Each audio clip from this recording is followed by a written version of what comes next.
Chapter 5160. I don't dare. This younger brother doesn't dare. Cohen waved his hand miserably. This younger brother has been abstaining from meat and reciting Buddhist scriptures at home recently. I'm abstinent of worldly desires and charitable deeds. Even Royal Father said that this younger brother has recently made great progress. The little stoic pulled a long face. Is that so? Yes. The king of giant pains, nodded repeatedly like a chick pecking at rice. He said pitifully, "Sister-in-law, ever since this younger brother was taught a lesson by you, then completely turned over a new leaf and became a new person. My royal brothers can all testify." Wei Ziqing couldn't help but twitch her mouth, and she looked at this child sympathetically. Look at how scared this child was. Their family's JoJo's deterrence was increasingly surpassing Ling Rant's. If I find out that you're doing any illegal activities again, even your father can't protect you. Be careful of your dog head. Arbor clenched his fists tightly, and a handful of fine sand leaked out from between his fingers.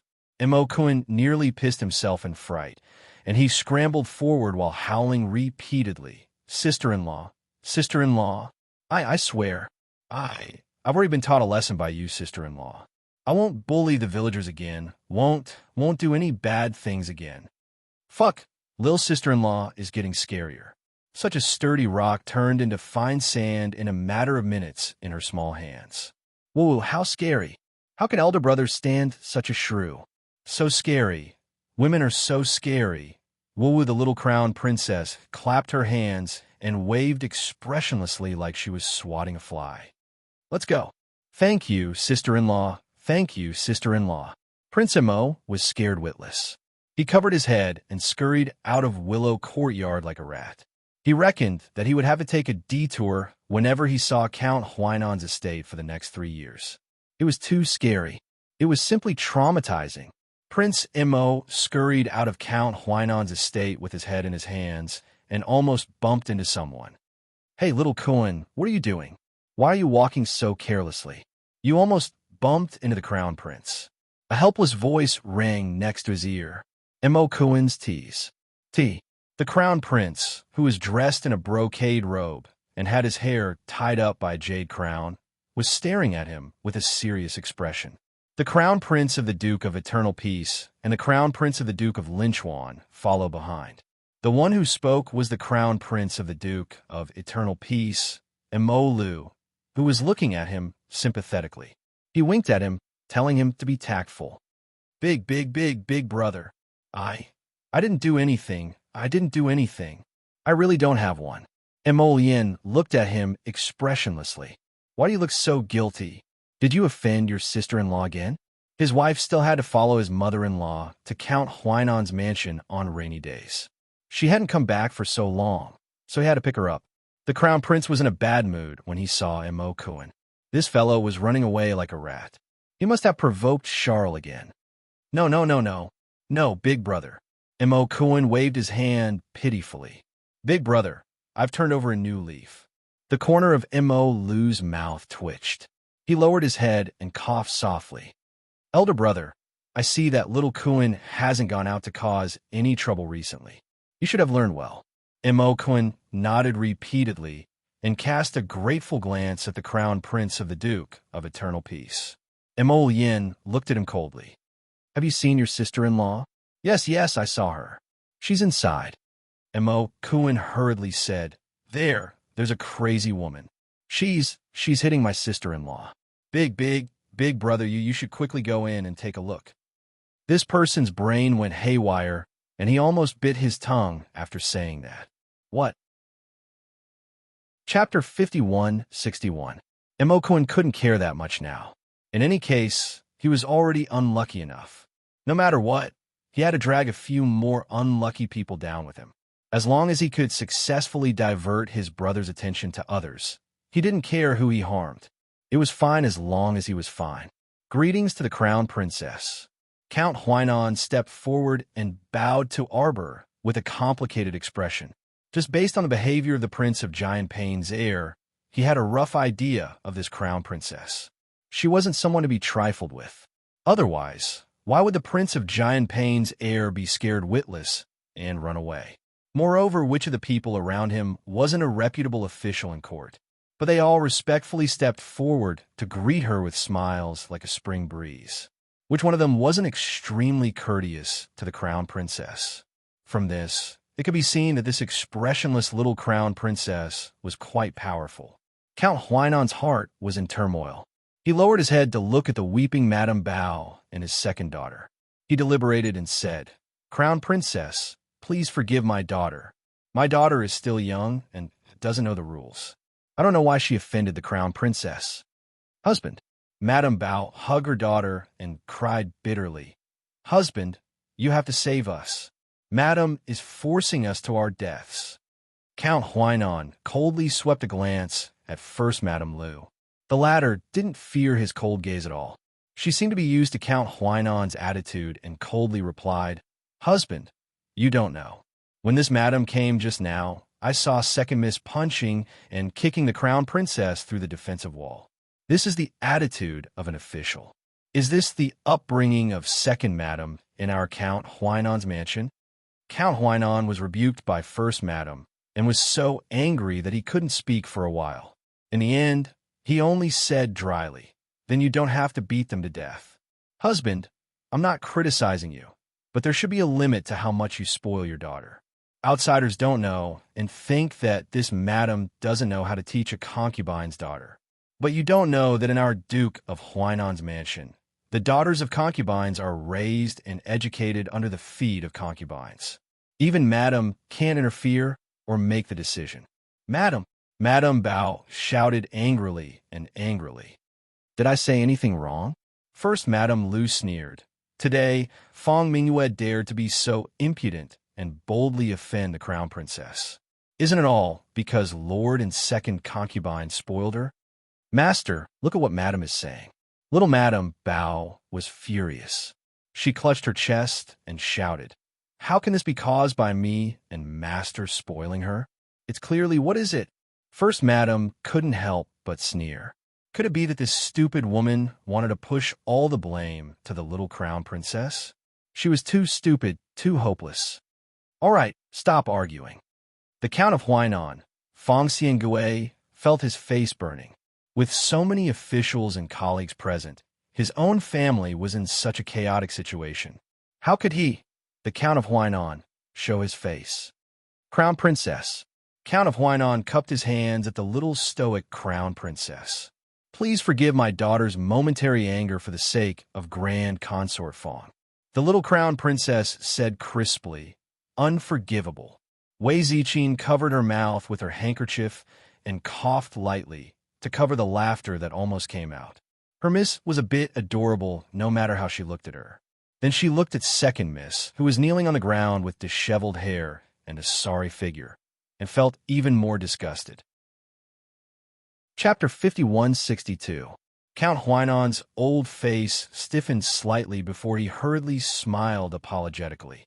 "Crown Princess, please forgive this old official's second daughter. She offended you just now and offended the Crown Princess. The two of them punched and kicked me in front of everyone." The young Crown Princess pointed at Fong Mingyue and Su Shitao. "They." Her small face was extremely solemn. "Beat me?" Everyone, the Crown Princess could actually say these words so smoothly. "Beat you? Who beat you?" "Ah, no, beat you." She used a large shovel and kept hitting the defensive wall, but she didn't even touch a single strand of hair. "That counts as beating?"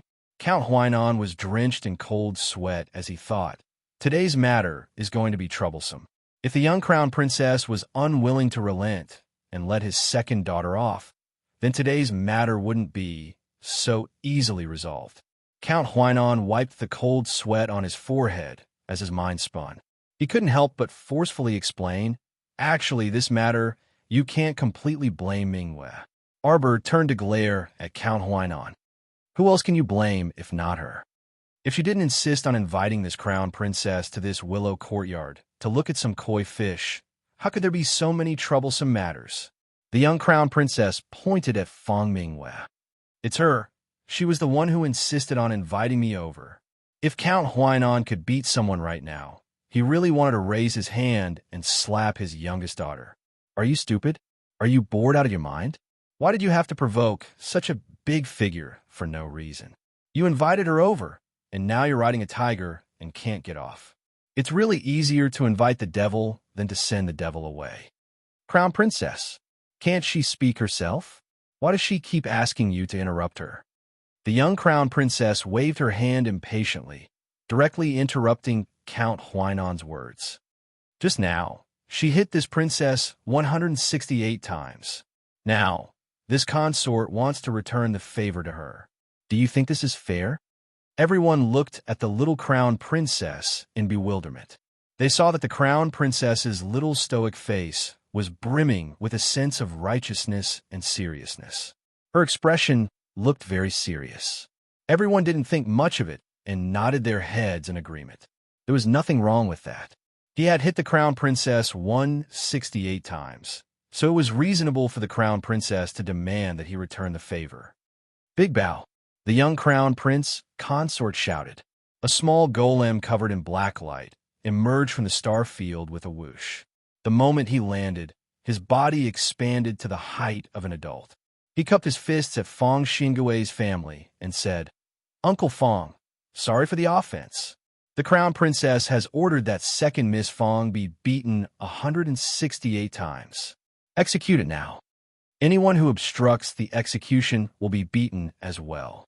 Then, under Fong Xingui's stupefied expression, the golem moved and jumped forward.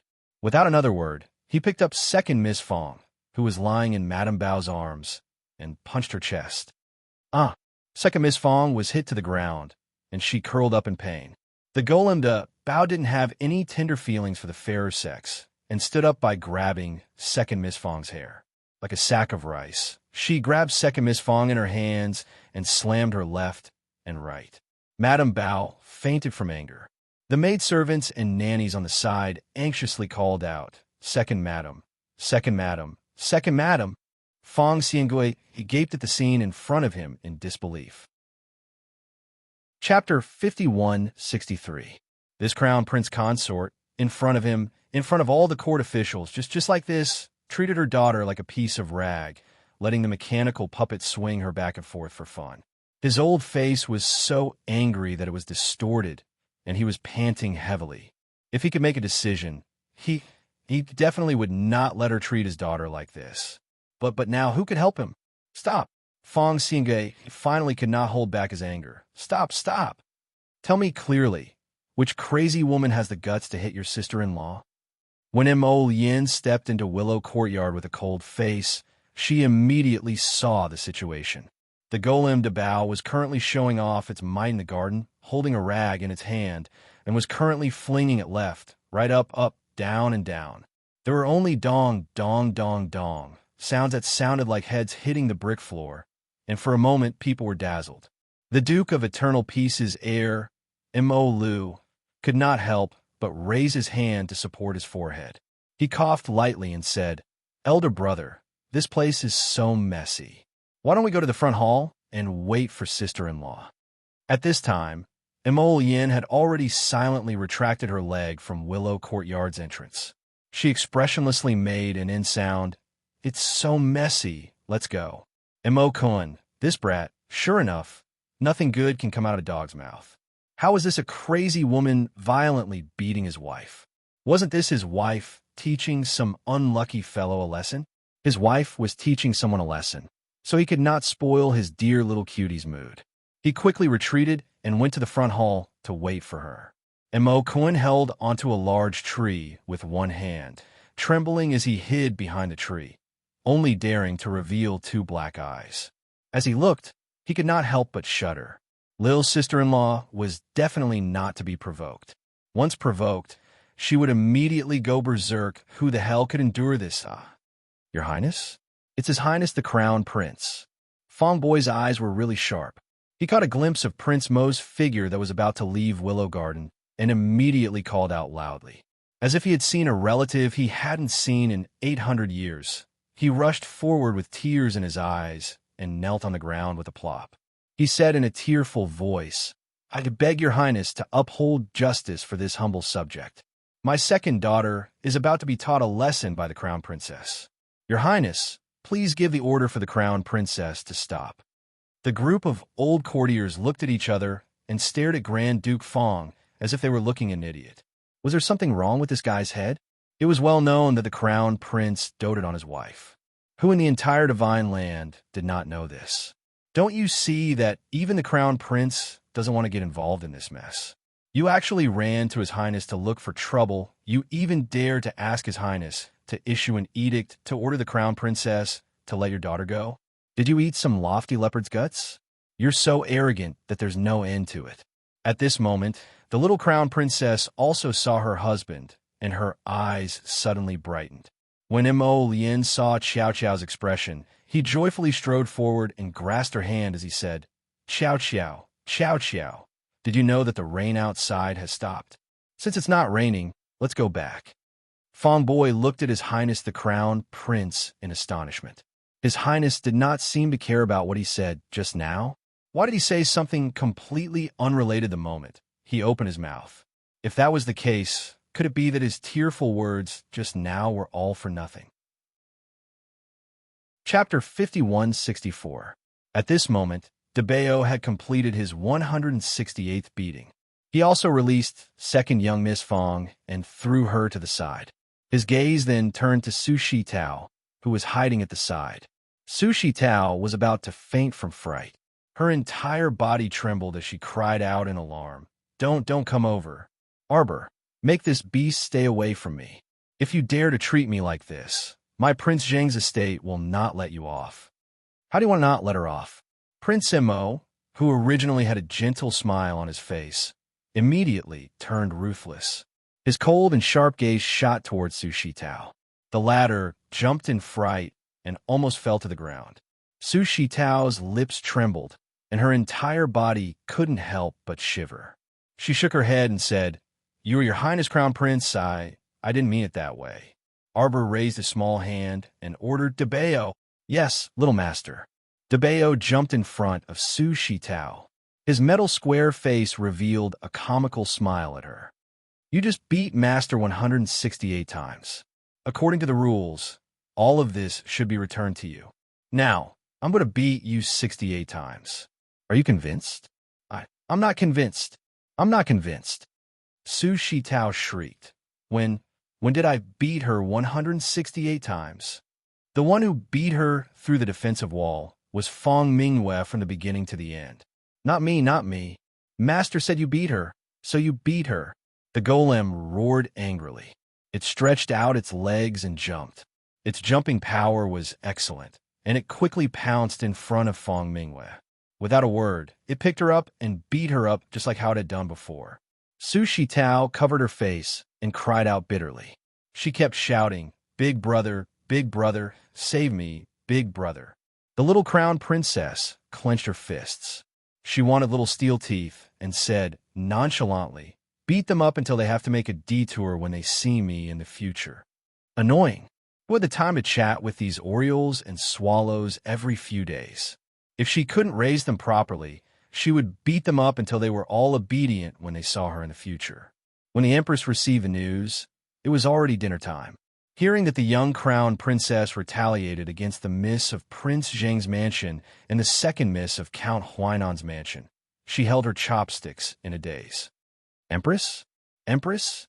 Zhenju, who was always by her side, called out to her softly. The Empress came back to her senses and said with a sigh, "She looks like me. She looks exactly like me when I was young. If she could make a move, she would make a move. Who would be willing to talk nonsense with you all day long?" She was indeed by Wu Xia's daughter-in-law.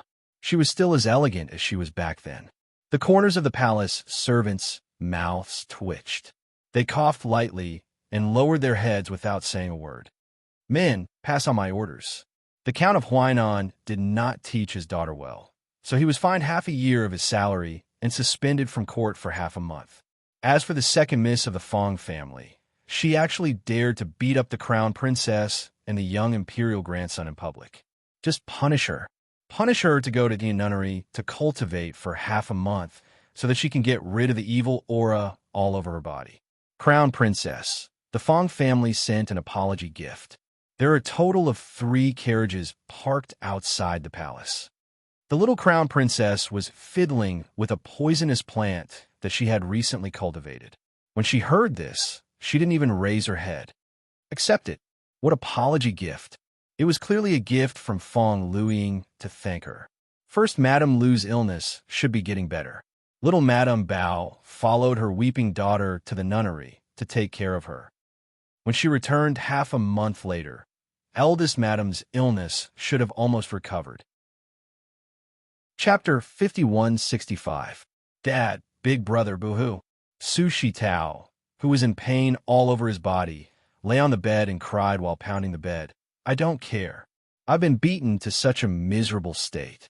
I'm in pain all over. Big brother, you must seek justice for me. Suhi also gnashed his teeth and said, Kong, you must give your sister an explanation for this matter. Explanation? Eunuch, you asked His Highness to give Su Shitao an explanation. What does His Highness want to explain? How can he explain it? Can His Highness climb over the wall to the East Palace with a sword and beat the Crown Princess in front of the Crown Prince? Or can he rush to His Majesty and the Empress with a whip and ask for an explanation? Consort Shi Yongyan sneered, Su Shitao, if you ask your big brother to seek justice, who can do it for your big brother? Sister-in-law. His Majesty said that Count Huainan didn't manage his family well, and his family was in chaos. He couldn't even manage his family well, let alone deal with the court affairs.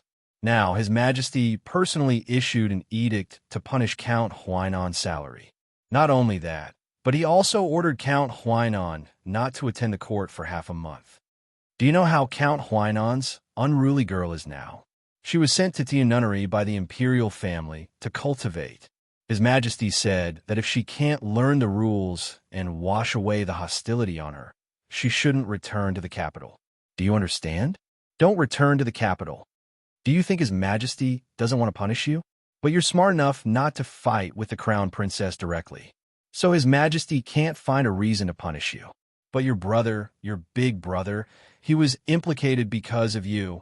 His Majesty even dismissed him from the inspection mission in Guangnan City and sent other imperial envoys to him. Enough! Mo Shikong shouted angrily and stopped Consort Shi Yongyan's endless words. Shi Yongyan couldn't help sneering. She glanced at Su Shitao, who was lying on the bed and howling, and her eyes were full of disdain and disgust. Do you think the second daughter of Count Huainan will have a good life in the future? The person she offended was the Crown Princess. Right now, the entire capital knows about her feisty temper. Do you think she can find a good family in the future? Who would marry such a girl? A woman who had been ordered by the emperor to go to Xiai Yin Nunnery to cultivate, devote herself to doing good deeds, and wash away her hostility. Who else would dare to want her? She's completely finished. Have you said enough? Mo Shikong roared. Sister-in-law, I know. Do you dislike our family? Do you think that our family has come back and divided your properties in the prince's mansion? You've always despised our family. You think that we're outsiders and shouldn't fight with you for the gold, silver, pearls, and jade of this prince's mansion, and shouldn't come back to annoy you, right? But I am Big Brother's younger sister after all. Before you say these heart-piercing words, have you ever thought that I am your sister-in-law, Big Brother's younger sister? I'm just speaking the truth. If I said something unpleasant, please forgive me, younger sister. Princess Consort Zheng could not help but sneer. I know, sister-in-law, you've never treated us as your family. Younger sister, what are you talking about? You're His Highness's younger sister. How could His Highness not care about you? I'm sure Princess Consort doesn't have this idea. A soft voice emerged in the midst of all the crying and shouting. Chapter 5166. The Princess Consort of Zheng, Shi Yongyan, was so angry that she felt dizzy. She sat on the armchair and pursed her lips, her sharp eyes shooting mercilessly at the person who spoke. Lin Wen'er was so frightened that she almost jumped up from her stool. She hastily shrank to Mo Shikong's side and tightly clung to his sleeve, calling out pitifully, Your Highness. Shi Yongyan, enough is enough. The man reached out and wrapped his arms around his beloved concubine's waist, glaring fiercely at Shi Yongyan. Shi Yongyan couldn't help but laugh out loud. As she laughed, tears flowed down uncontrollably. Emo Shikong, sooner or later, you'll be harmed by these people. There's no medicine for regret in this world. Today, she said these words and was unwilling to say anything else. Shi Yongyan threw down these words and immediately got up to leave. Su Shitao burst into tears and shrieked, "Big brother, look at sister-in-law. Look at what my sister-in-law said. Is our family a plague? Don't we have the right to stay in the Prince of Zheng's? Younger sister, don't cry. The Princess Consort didn't mean it that way." Lin Wan hastily stepped forward to coax her. However, Su Shitao didn't give her any face and even flung her hand away in disdain. "Lin Shi, you're just a concubine. What are you doing in my room without any manners? Is this young lady's boudoir a place where a lowly person like you can enter?" Lin Shi seemed to be frightened. She stood up from the bed and retreated a few steps, one hand clutching her stomach as she looked at Su Shitao with teary eyes. "Taoa!" Emo Shikong berated and stepped forward to support his beloved concubine. Su Shitao pounded the bed and shouted angrily, "Big brother, you actually yelled at your own younger sister for this shameless concubine. This woman came to our fu with no status and a pregnant belly. Do you know that the streets and alleys outside are all talking about your romantic affairs? Everyone is laughing at our Prince of Zheng's fu. How do you want me, an unmarried girl, to find a good family to marry in the future? Others think that our Prince of Zheng's fu is foul and full of shameless sluts." "Shut up." Emo Shikong was so angry that smoke was coming out his head. His younger sister's words were like a slap to his face. Moreover, it was a series of slaps that burned his face. "Ooh, Your Highness, this concubine cannot live anymore." Mrs. Lin called out coquettishly and threw herself into Emo Shikong's arms. While rubbing her eyes, she cried, "This concubine actually insulted an unmarried miss like this. This concubine can only take my child to die with me. Oh, no one is willing to give this concubine and my child a way out." Emo Shikong hurriedly hugged her waist lovingly and whispered, "Wanner, don't be sad. Sister is just spouting nonsense. Don't listen to her nonsense." As soon as he finished speaking, he glared angrily at Su Shitao and shouted sternly, to her, "You're really too presumptuous and audacious. Big brother already told you not to provoke that crown prince consort, but you just didn't listen. Now that he's beaten up like this, he's not even willing to settle down even though he's bedridden. Your eldest sister-in-law is right about a few things. The Count of Huainan was fined his salary and suspended from court by the emperor. Big brother was also implicated by this matter. The incident in Guangnan City was a warning from the emperor to your big brother. If there's a next time, your big brother may also be unlucky. So you really have to cultivate your body and mind well. Don't make trouble again. During this time, stay at home and don't go anywhere." Chapter 5167. The next day, the sky was clear and the sun hung high above the treetops. Early in the morning, the little crown princess led a group of children to the imperial garden to stretch and do some morning exercises. Imo floated around her twice and kept circling around her. Arbor stopped what he was doing and tilted his head to look at her. "Do you have something to say to me?" Imo, who was floating around, nodded with a dazed expression. Arbor waved at her and asked her to sit beside him. "What do you want to say? Why don't you try using my gold-beaded talisman pen and see if you can write on the jade talisman?" Mo's ability to express herself was very problematic. She seemed to find it difficult to express what she wanted to say. Arbor wanted her to see if she could write down her request directly. Upon hearing this, the dazed emoji repeatedly nodded her head.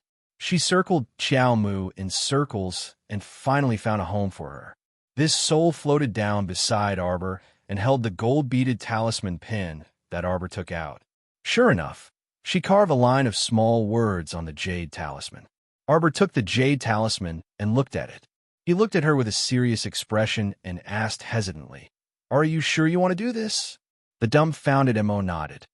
"You saw me use medicine to save people before and thought that I might be able to make this kind of pill. So the last few times you circled around me, you actually wanted to ask for this? Mo nodded repeatedly. There was no expression on her dazed face, but Arbor could feel that she seemed to be relieved. It was as if she was finally able to express what she wanted to express. Her face was full of relief. But you're only half a soul right now. If you want this pill, Arbor suddenly paused and had a look of realization. You know where to find your main body, don't you? Mo nodded again. But once you start taking this pill, if you stop taking it one day, it might cause you to be poisoned. Also, if you continuously take it for 100 days, there might be no turning back. Are you sure you want to do this? Mo nodded without hesitation. Or perhaps, after you consume it, you will even forget about me. Mo was stunned. Then, he waved his hand at Arbor. Xiao Mu curled her lips in a rare smile as she patted this soul. I respect your decision and will give you the pill later. But before that, I have something for you. With a wave of her small hand, a ball of light flew to the top of her palm and floated up and down. Little Monkey, who was lying at the side, immediately jumped up and sniffed. Wow, there's the smell of an ancient sacred beast. Kong Kong, Guang Guang, the little monkey, and Mo all gathered around and stared at the ceiling light above Arbor's palm, blinking their eyes. Within the ball of light, there was a small snow-white thing curled up. Its entire body was buried in its large furry tail. Only a small snow-white horn on its small head could be seen swaying slightly. Arbor raised his hand and touched the ball of light. He sighed softly and said, "This is the little unicorn that my master cut open. It was born before a month and was born with a congenital deficiency. That's why it grew very slowly. Perhaps it still needs 100 years or 1,000 years before it can awaken. Or perhaps it won't be able to come out for generations. But I feel that it's very lonely. You're also very lonely. If the two of you can be companions in the future, it's actually quite good," Arbor said warmly. Chapter 5168. Just like a long, long time ago, Cho and I were companions in the void. It's really hard to survive alone in such an empty place like the void. It's much better to have a companion by your side. Regardless of whether it could speak or not, regardless of whether it could wake up or not, as long as there was something by her side, she would at least feel that there was an end to her path. There was still some hope in life, wasn't there? Just as Arbor finished speaking, a small emerald head popped out from behind her neck. Cho, who was rocking back and forth with 2 tender leaves on its head, called out, "Master, don't be sad. Cho will always be by your side." Why did Cho feel like someone was holding its head and lifting it up? Its 2 black beady eyes kept blinking upwards. After looking for a while, it realized that Crown Prince had arrived at some point and was currently holding it up and throwing it behind his back. Cho hurriedly used its 2 thin branches to hook onto his collar and hung it on the back of his neck. It huffed and puffed. Master, Crown Prince was a bad silver. Every time he saw Cho by the little master's side, he liked to throw it out and kick it out. Moi reached out to take the little unicorn's ball of light and held it in her hands. When her dazed face turned towards Arbor, she tried her best to squeeze out a stiff expression that didn't look like a smile. Arbor said expressionlessly, "This soul fragment of yours isn't like the main body. There's no need to force yourself to make a difficult expression." Moi hurriedly restrained the strange expression on her face and nodded repeatedly. She held the little unicorn and gestured with her hands. Little Monkey said from the side, "Big sister, my sister said that she also wants to give you something in return." "There's no need." Arbor's face was stoic as she said expressionlessly, "Your sister is penniless now. The Sun Moon's secret realm that she used to live in is now with me. What else could she have? What did she give?" He. Little Monkey hurriedly gestured at Moi and nodded repeatedly. "Big sister, you're right. My sister is a pauper now." Arbor glanced at Mo and saw her holding the ceiling light with both hands with a dazed expression. He couldn't help but facepalm. Mo Yen laughed and said, "If you get it to her, she will only praise you like this. Don't tell me you want her to be like this for the rest of her life, holding on to this little unicorn?" Arbor muttered, "It's so hard for me. I'm really worried about this dumb little fool." After pondering for a moment, She took out a jade tablet from her pocket and tossed it onto Mo Lee's body. A red string was attached to the jade tablet and slowly hung it around Mo's neck. Arbor heaved a sigh of relief and said to himself, although it's only half a soul, it's still a powerful soul. It can still use the storage talisman. She instructed Mo to put the little unicorn into the storage talisman first. After doing all this, Mo lowered his head and caressed the jade talisman around his neck. He fondled it lovingly. Why can a soul like her touch the storage talisman that you drew? Emolian couldn't help but ask curiously. In the past, I couldn't see people with soul bodies. However, I can still touch this half-soul body of hers. How do I explain this? Arbor pursed her lips and said with a rueful expression, this is probably what they mean by the 3,000 great Daos are all connected by a mysterious force. Little Monkey nodded profusely at the side. Big Sister's meaning can be explained with one word, fate. Emolian nodded and laughed loudly. Chapter 5169. Mo, look here. Arbor suddenly called out to her. Mo, who was in a daze, turned his head and stared at her. The plain-clothed, wooden, and expressionless little stoic extended her right hand and spread open her fingers. Clusters of snowflakes trembled in her hand as if they had a mind of their own and formed a white sphere that continuously spun back and forth. The little stoic's eyes flickered, and she flicked her slender hand backwards. A snowball shot into the rockery behind her with a whoosh. In no more than a second, the entire rockery crumbled from the inside out with a rumble, shattering into a pile of mud and foam. Fortunately, she had already set up defensive walls around this area before she acted. The loud noise was completely isolated and didn't attract other people's attention. Mo's wooden eyes suddenly moved, and she subconsciously extended her hands and clapped with all her might. Do you understand now? Mo nodded vigorously. Give a try. Mo floated forward a few steps and extended her right hand accordingly. In a split second, clusters of electricity floated back and forth on her palm. However, even after a long while, she still couldn't fuse them into a sphere. Arbor expressionlessly walked to her side and demonstrated again. He asked coldly, do you remember now? Mo nodded again. The little monkey standing behind them couldn't help but raise her hand to cover her face. She didn't know if it was her misconception, but she kept feeling like her older sister was an idiot. She nodded at everything she was asked, but when she did it, she was clumsy and didn't do anything properly. Arbor patiently repeated the process several times until Mo succeeded.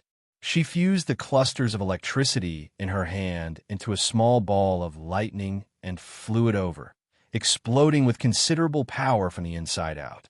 The little monkey excitedly jumped up and clapped repeatedly, shouting, older sister, you succeeded. Mo looked at the little stoic with bright eyes and nodded repeatedly.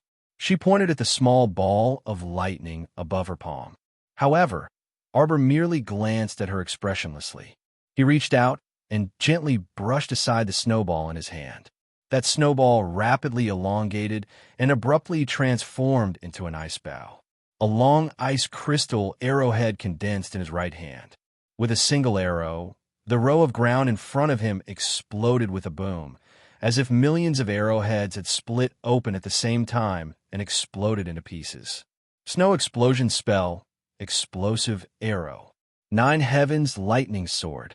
Skills chapter, Earthwood technique. Xiaomu taught Mo the Spirit Division records techniques that she had learned and mastered one move after another. She patiently demonstrated and practiced them over and over again until she grasped them. Lord Kong Kong and Lord Guang Guang supported their chins with one hand and sat at the stone table in a daze. Wow, what do you think the benefactress is doing? She wants to teach a second version of her. It's obvious. Lord Guang Guang nodded his little bald head. I really pity you weak chicken humans. One fierce woman is already very scary, and in the future, there will be 2 fierce women. How are you going to spend your days like this? Do you think should I recite a mind-clearing incantation for benefactress?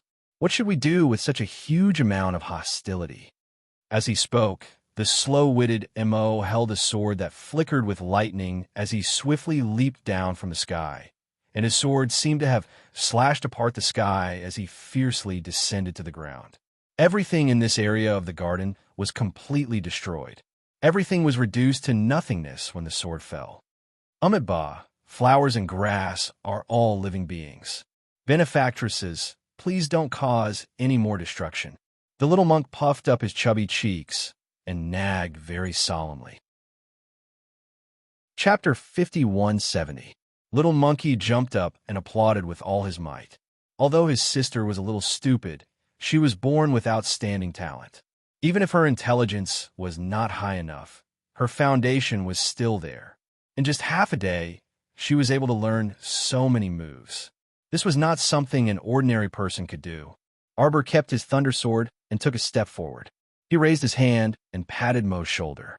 In the future, if someone chases you into the void, my sword will be the first to not let him off. Mo's mouth twitched, revealing a stiff smile. Little monk Kong Kong rested his chin on his hands. He turned his head and looked at Prince Mo, who was sitting beside him. Under the golden sunlight, that elegant and handsome crown prince was also supporting his chin with his hands. He was staring at the female benefactor. There seemed to be a light flashing in his eyes. Your Highness, Crown Princess. Kaishio hurriedly walked along a small path and called out while looking back and forth. Arbor waved his hand and removed the defensive barrier. Kaishio turned her head and saw everyone appearing in front of her. She also saw the ruins of the rockery and the flower bed. She opened her mouth so wide that she could stuff a duck egg in it. Heavens, the crown prince and his wife, this early in the morning, said that they were going to take a stroll in the garden. They actually raised a corner of the garden to the ground. Let's go back and have lunch. Little Monkey jumped up and raised his little hand to cheer. Mo floated 2 steps forward and tilted her head to look forward. She saw that under the light of the sun, a beautiful woman in plain clothes was walking beside the crown prince. The fragrance of the 2 plants was like the background of a painting. In an instant, it was as if it could be frozen into eternity and could never be forgotten. Friend? 2 words floated in her heart. Close friend. After the song ended, the leaves in the garden rustled down. The woman left the zither and stood up to bow to the roof in front of her. She stood there silently for a long time. For a long time, there was no sound in the garden. Only the cold wind brushed past her face. The woman in thin clothes slightly lowered her head. She did not make any sound. Until an unknown amount of time later, a faint voice came from the roof. You can leave. Only then did the woman raise her head slightly and call out, Young Master. Young Master Omega Kitoku glanced at her coldly. Just this icy glare made Miss Rand swallow her words. After bowing, he turned around and left the garden. Chin Xin lay on the eaves and looked up at the dim, starry sky. Holding a wine pot in one hand, he looked into the dark night with a cold gaze. Dugu Ling floated to his side and sighed. What should we do? I received the exact information today. That king of Duoluo is completely useless now. I don't know if he's gone crazy or if he's lost his mind. In any case, he can't be used anymore.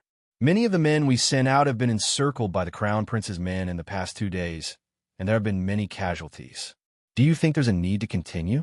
I just didn't want him to be so happy. In the end, the decision she made herself even more unhappy. Chin Xin tossed the wine pot and flipped over to sit up. He drew a long sword with one hand and flew out of the room. He brandished his sword in the room to vent the anger in his heart. If we attack the Imperial City now, what do you think our chances of success are? With the resources and connections we have now, there's a chance of success, but the ancestor hasn't given the order. His theory of nibbling is already unrealistic. Chapter 5171. Right now, the heavenly fate has been exposed and several underground bases have been destroyed. If we continue to develop according to his method of encroachment, we will be defeated one by one sooner or later. Omega Kitoku Young Master stabbed the camphor tree in front of him, leaving a deep sword mark on the tree. Second Young Master wants to. Dugu Ling stood behind him with a frown on his face. Acting on his own. Omega Katoka young master sneered and put away the sword in his hand. He turned to look at Dugaling and said indifferently, Ancestor is old in the end. Many of his decisions are no longer suitable due to the changes in the times. He raised his head and covered his eyes with one hand. He squinted his eyes and looked at the dim, starry night sky. Just like many things, if you don't fight for them and fight for them, you won't be able to get them even if they're placed in front of you. The pill hall's mutated pill is rumored to be in the final stage of development. Omega Katoka young master's eyes flashed with a trace of ruthlessness. Go and get one. Young master, that person inherited the power of the ancient Emolian. If we don't rely on external help, how can we defeat him? Dugaling hurriedly bowed and said, Please reconsider. This mutated pill was no joke.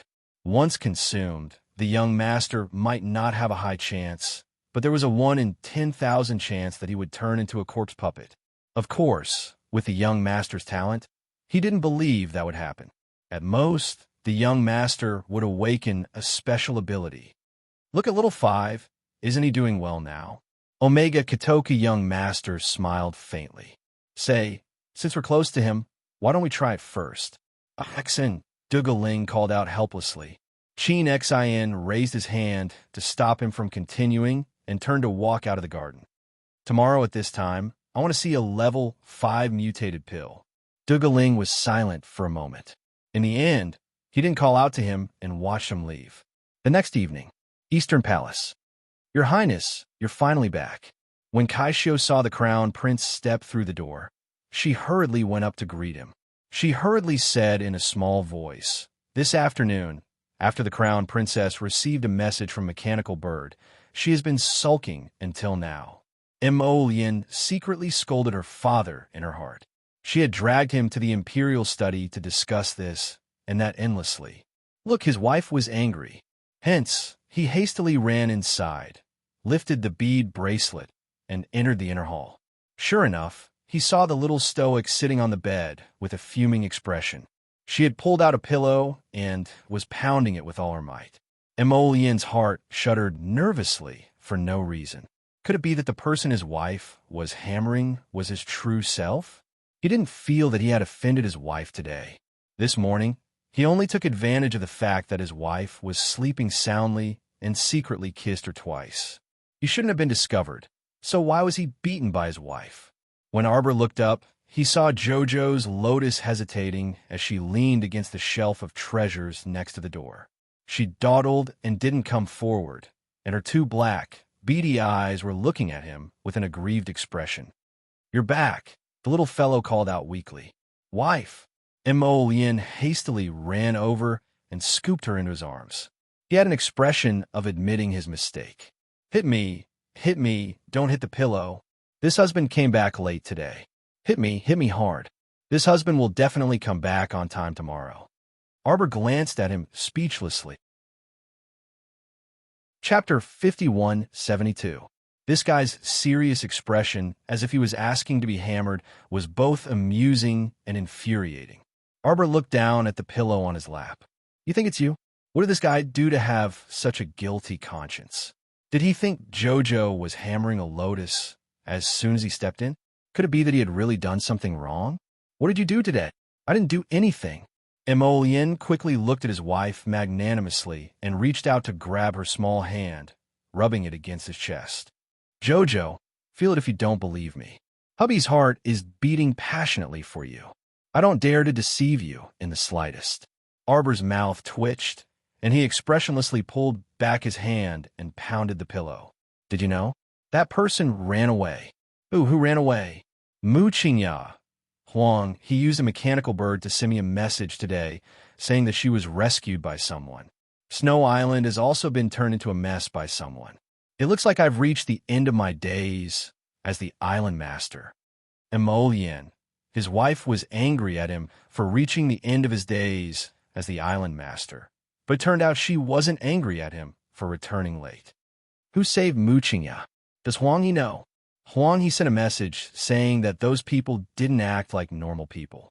They all seemed to be speed superhumans. They didn't directly clash with the island's army.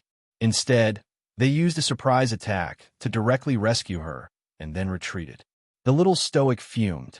Although our people killed several speed superhumans, we didn't have time to conduct a large-scale search. This group of people came quickly and retreated even faster. They left after rescuing her. Didn't you already order Huang He to get rid of this woman? Emolian couldn't help but be stunned when he recalled this matter. Huang He said there was some progress on the antidote. I originally wanted to try it out on Mu Qingya again, but who knew Arbor clenched his fists. But with her broken body, she probably won't live for long even if she's rescued. I just don't understand what Tianyun is after. As far as I know, Tianyun will never save a useless person. So this Mu Qingya should be useful in some way. But Huang He also said that Mu Qingya's body is strange. Several of the corpse puppets that had been used to test the medicine had already died. Mu Qingya, on the other hand, has tried several kinds of antidotes and taken no less than 100 kinds of medicines, but she's still alive. That means Mu Qingya isn't just a mutant with a special ability. Mo Yin took over Arbor's words and continued to analyze. Or perhaps this Mu Qingya has taken some high-level mutated pills from Tianyun? Could her body be reinventing itself in ways we don't know about? Arbor was shocked. He sat up straight and carefully considered Mo Yin's words. He nodded solemnly. So she might not die immediately.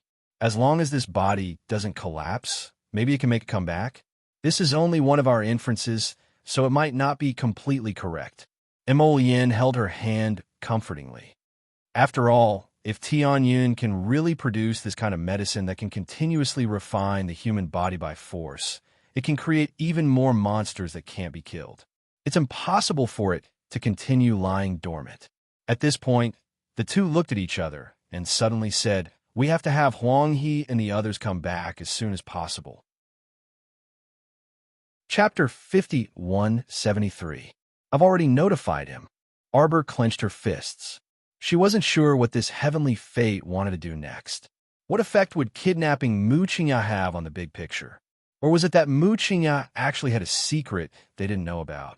For example, perhaps her body could be modified again? Arbor shook her head. There was no point in thinking too much now.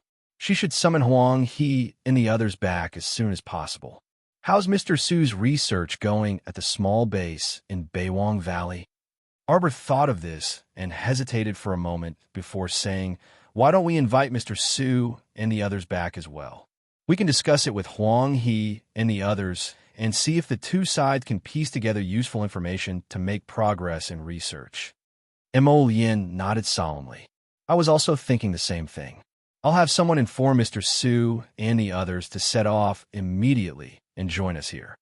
When the time comes, let Mr. Su and Huang He discuss what to do next. Arbor nodded. We can have the people who killed the heavenly fate come back in batches.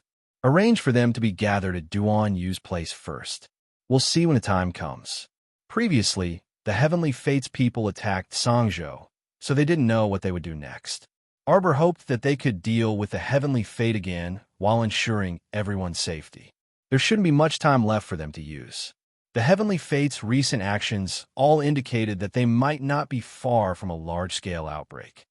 Have every city prepare for security, Arbor said expressionlessly. Pay special attention to protecting the water sources. Okay, the people of the city defense team have to patrol 24 hours a day without stopping. This is especially true for those who are transmitting messages and setting up defenses on the drum towers. Every defense point has to be under constant surveillance every minute. Prince Simon nodded repeatedly. Have His Majesty give the order to cancel all unnecessary gatherings. Arbor said coldly, have those orioles and swallows stay at home peacefully and don't cause trouble in front of me.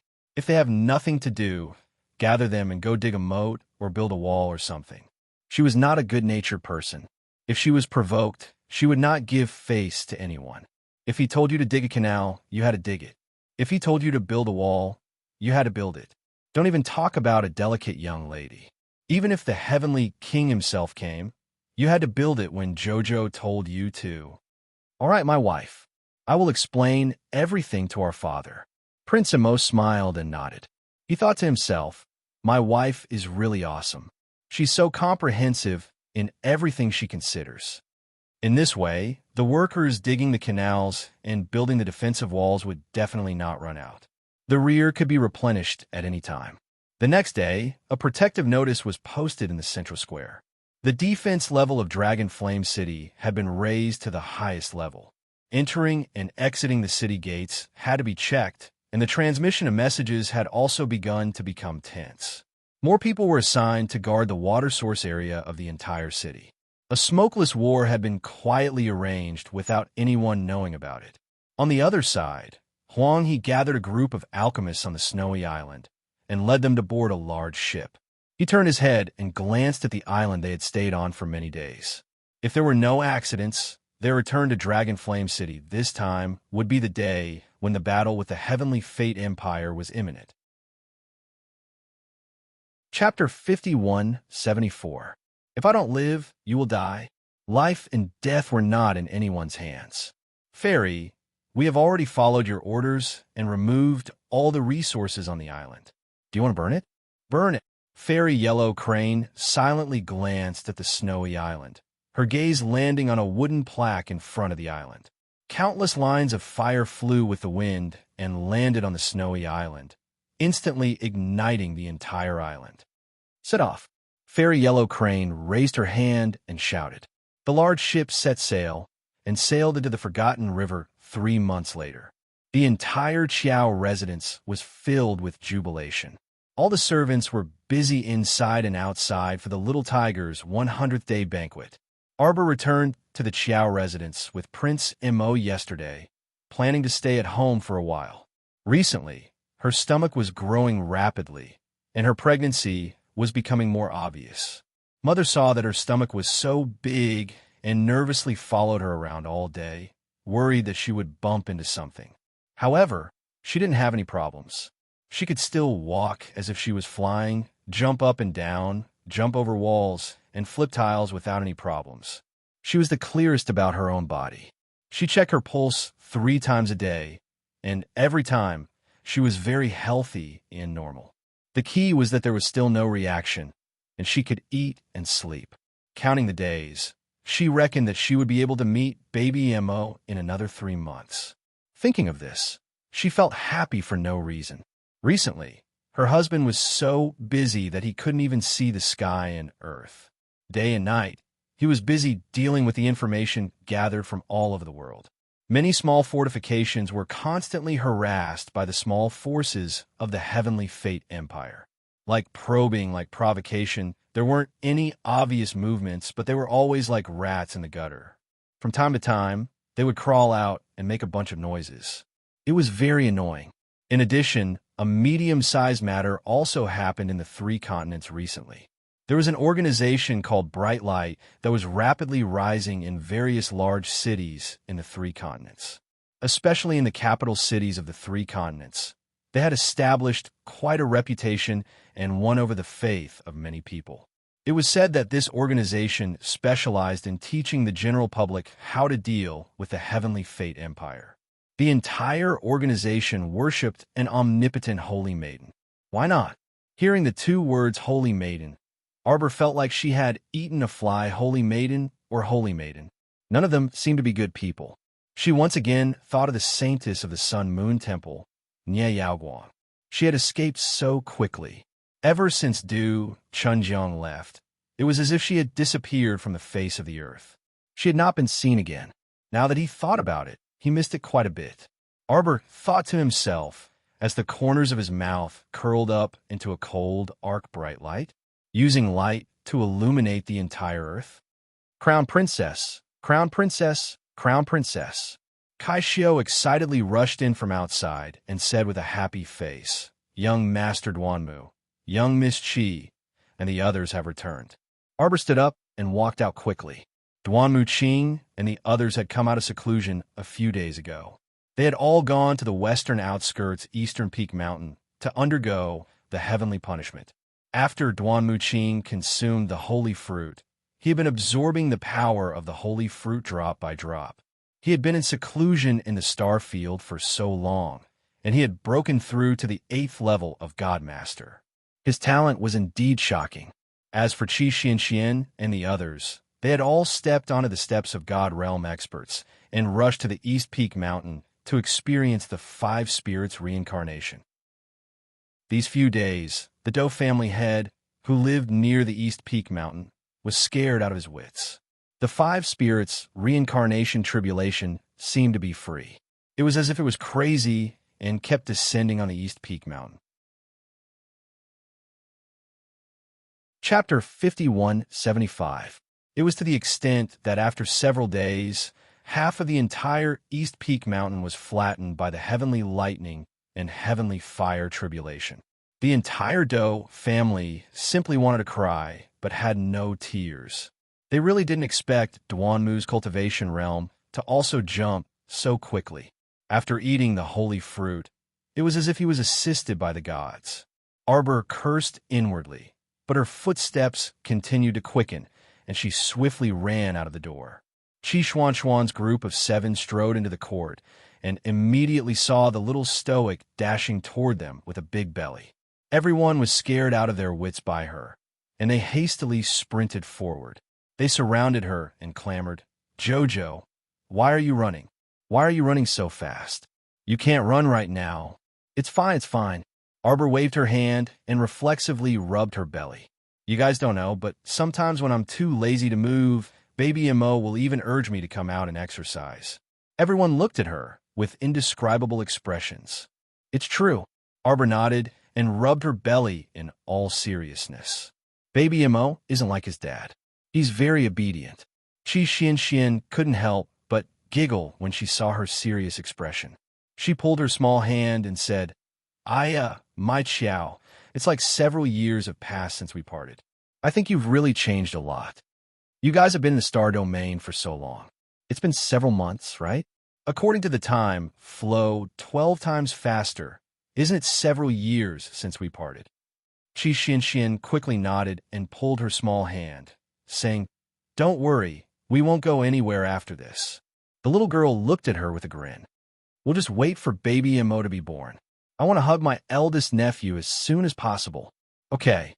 When Wei Ziqin entered, she happened to see a group of young men and women chatting and laughing around her precious daughter. She quickly walked up and said with a smile, "Jojo, your friends." Qi Xianxian turned around and greeted with a smile, "Hello, Annie." "Hello, Annie." Hello. Wei Ziqin grinned from ear to ear. "Since your friends are here, let's sit down together."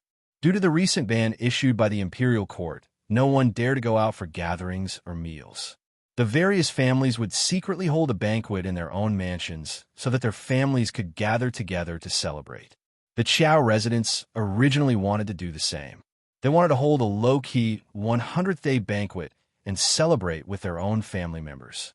Unfortunately, they couldn't resist the attentions of the relatives of the officials inside and outside the imperial court, as well as the wives of the aristocratic families.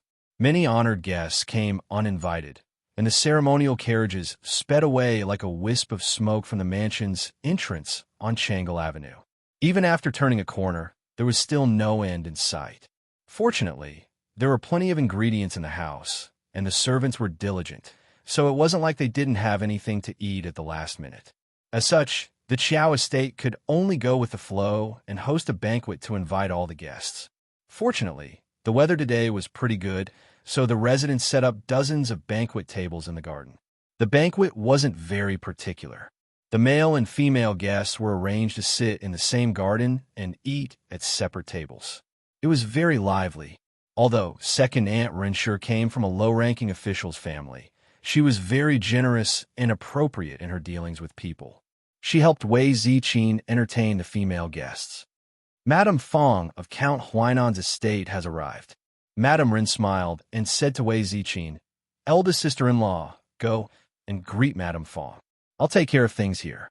Wei Ziqin nodded with a smile. She went forward to welcome Madame Fong and walked to the side to exchange greetings. Chapter 5176. Fong Luiying, who was following behind the woman, spotted Arbor with her sharp eyes.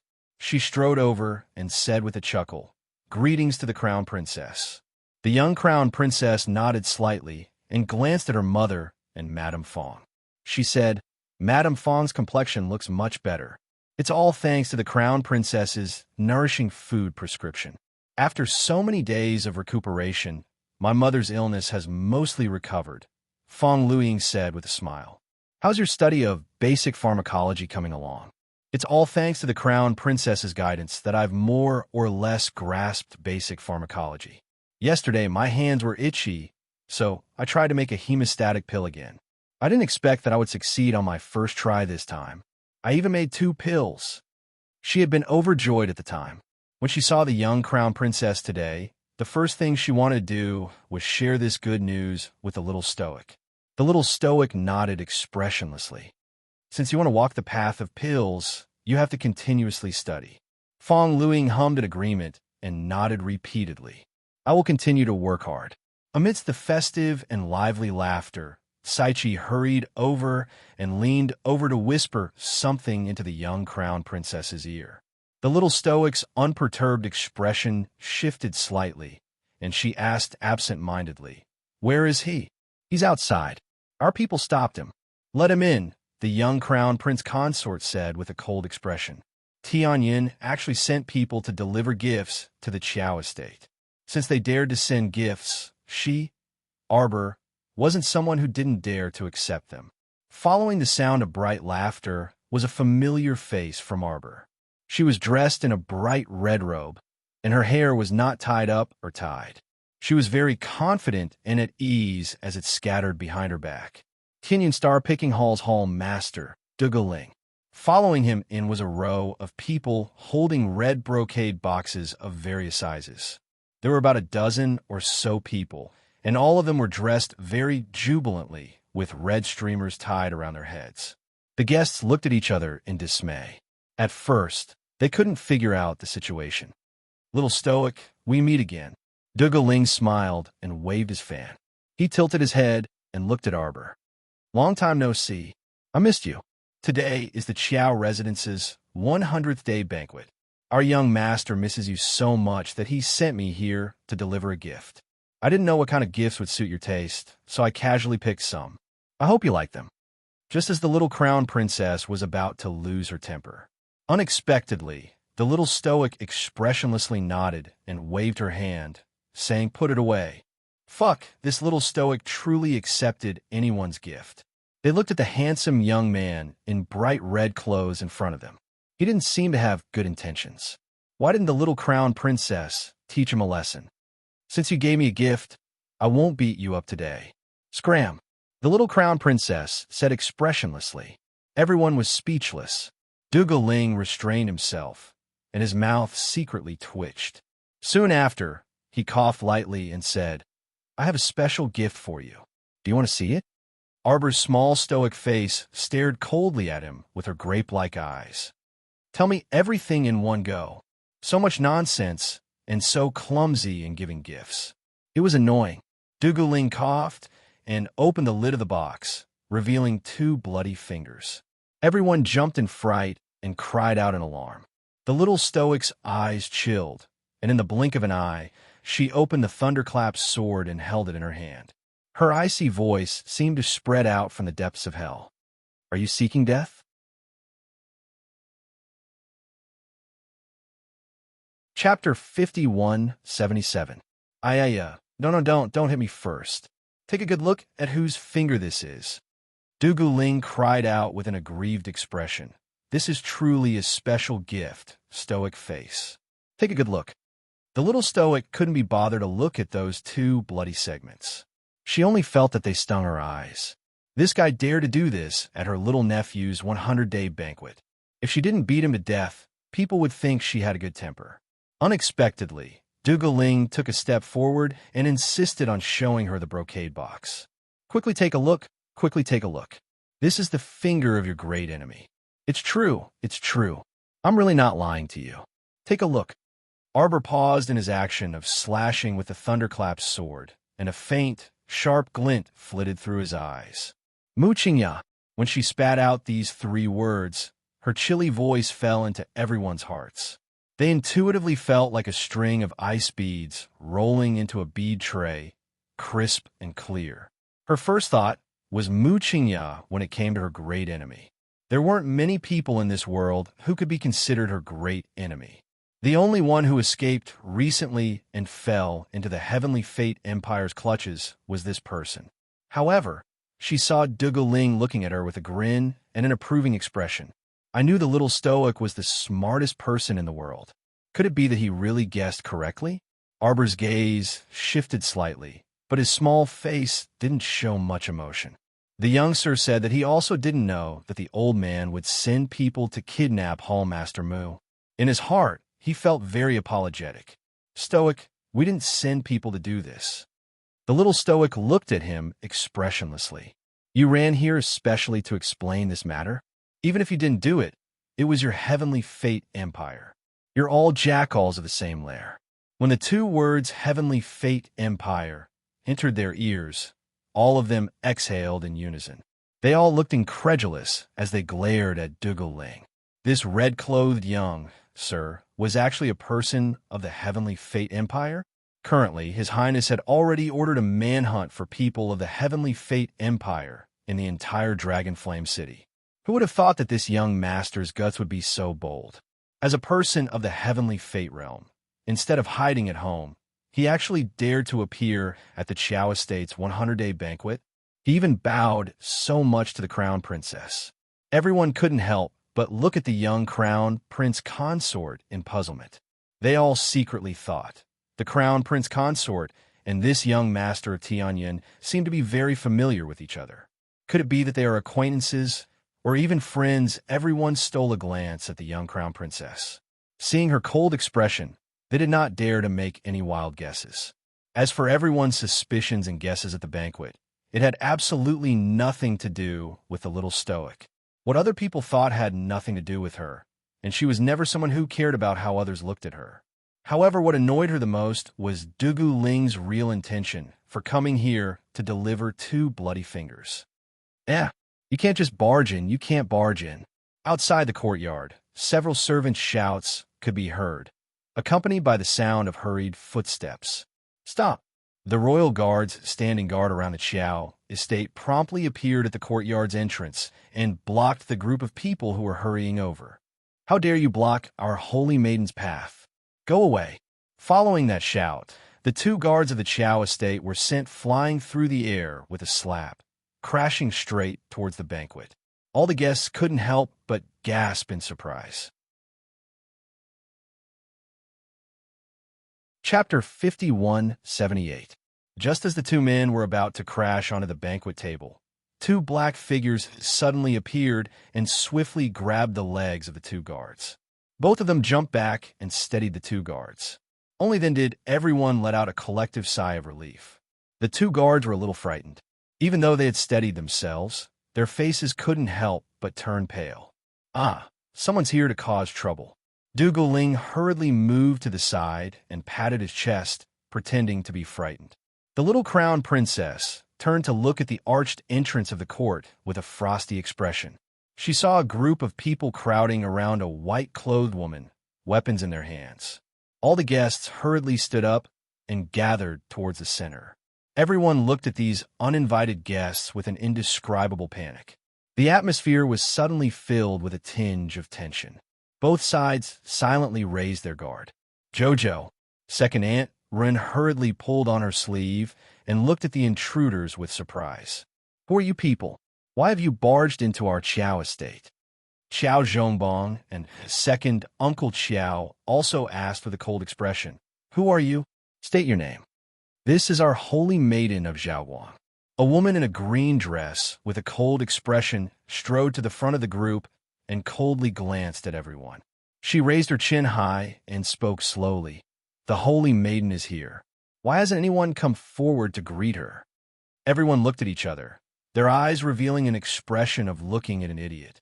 They had naturally heard of Zhaowang, an organization that had been developing very well in the past 2 months. However, in the eyes of the madams and misses of the aristocratic families, such a non-governmental organization was nothing more than a small sect for the commoners to play around with. Naturally, they wouldn't put them in their eyes, but they didn't expect that Zhaowang would take themselves so seriously. Not only did they barge into the Chow Estate's 100-day banquet, they even asked these madams and misses to greet them. Wasn't this the biggest joke in the world? Arbor patted second Aunt Ren's hand to appease her. He retracted his hand and waved it casually. He didn't want to say anything more to these people from Zhaoguang. In an instant, 7 or 8 shadow guards, including the 2 men in black who had appeared earlier, emerged from the crowd at the same time. Without saying a word, they stepped forward to chase the holy maiden of Zhaoguang and the others away. The woman in the green dress was immediately angered. Her eyes were wide open in anger as she raised her hand to block one of the secret guards. Don't act recklessly. This is our holy maiden of bright light. You guys, all of you. Let go, let go, let go. What do you want? Seeing that Arbor had sent a group of secret guards to chase them away without saying anything, the Saintess of Light and the others were obviously angry. Everyone, please don't be in such a hurry to chase him away. Dressed in a white dress, the Saintess of Light spoke up. Her long hair was tied behind her back, and her hands were crossed in front of her lower abdomen. Her posture was dignified and demure. Under a set of red pomegranate gemstone headwear, her skin was fair, her cheeks were delicate, and half of her face was covered with a white veil. She indeed looked holy and radiant, and she had a pure and clean appearance. But what kind of person was Arbor? At a glance, she felt that this woman was a bit like Nie Yaoguang. Unfortunately, Nie Yaoguang's figure was even more graceful and ethereal than this woman in front of her. She was also slightly taller. I wonder which one of you is the crown princess? This humble girl greets you. The Saintess of Light nodded slightly, and her expression didn't seem very respectful.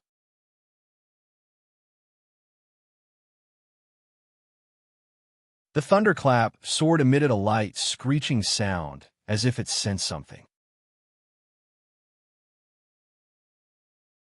Chapter 5180.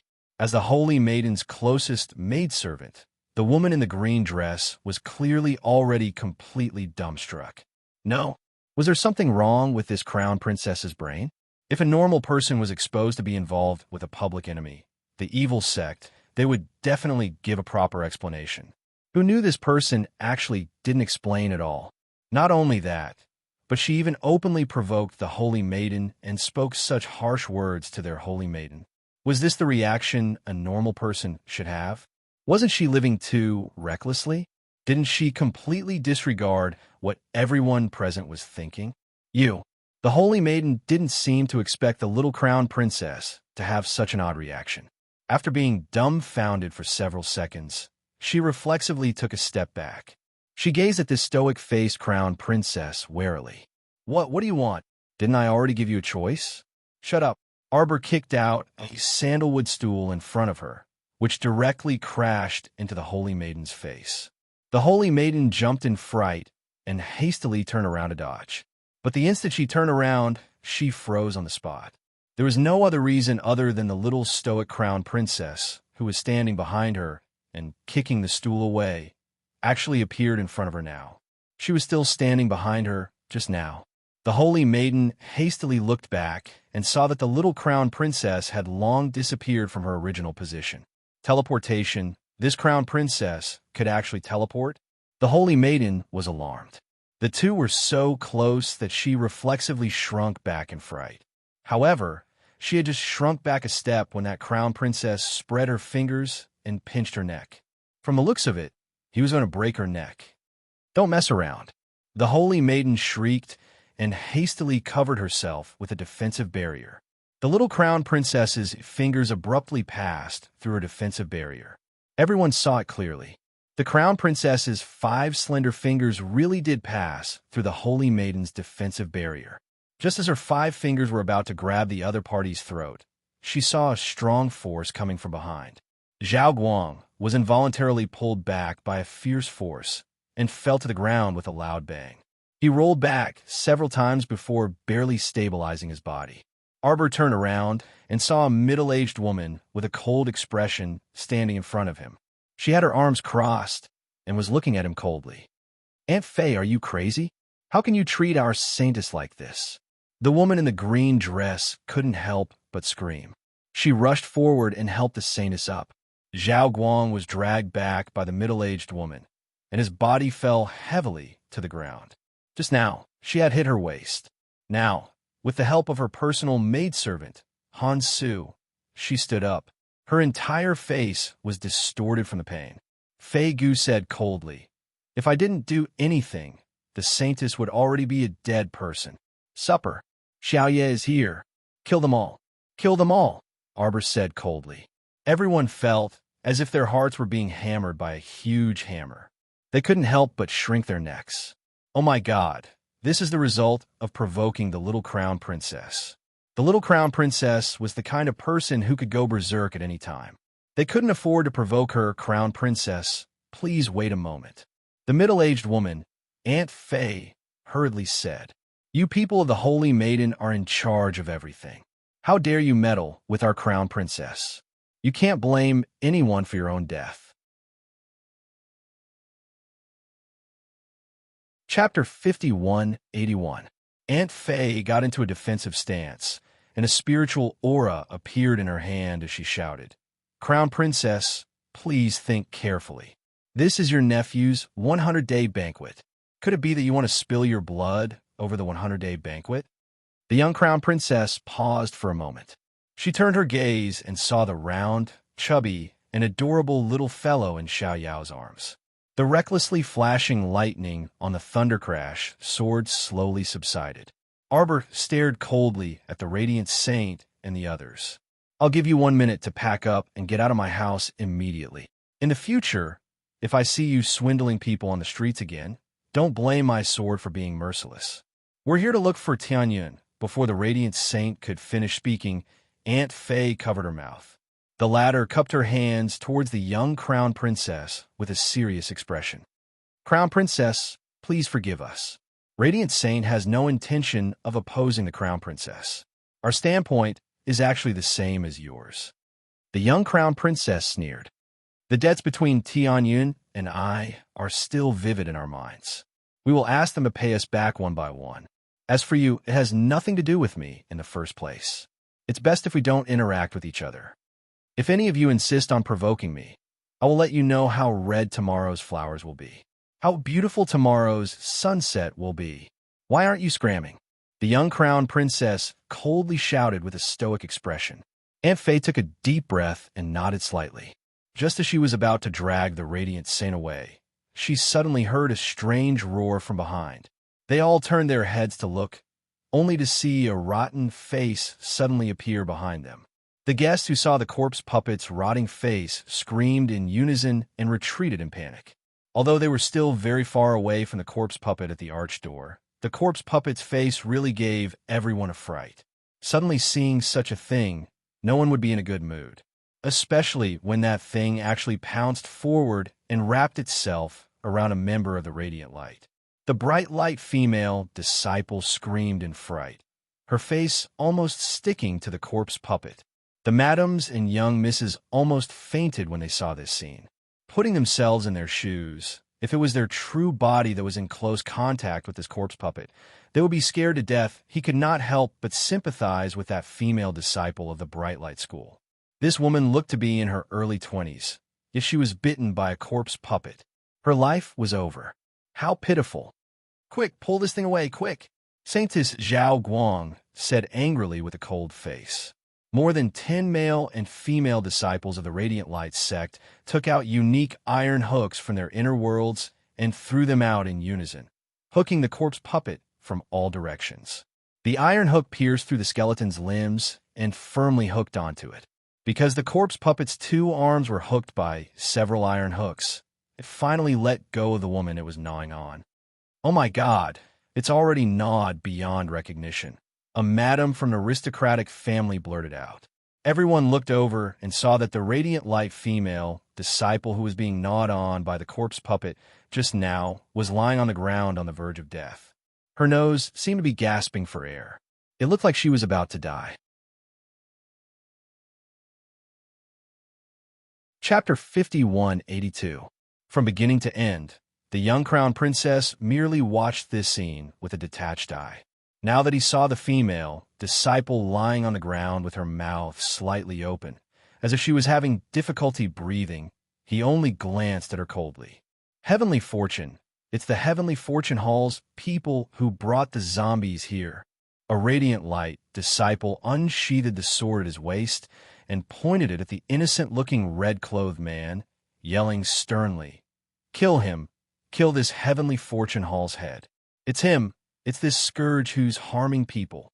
Dougal Ling impatiently glanced at the young crown princess and said with an aggrieved expression, "Poker face, I really didn't bring her here. I swear, I purely came here today to deliver a gift. If I brought this ugly thing here, I'll immediately suffer heavenly punishment of being struck by lightning."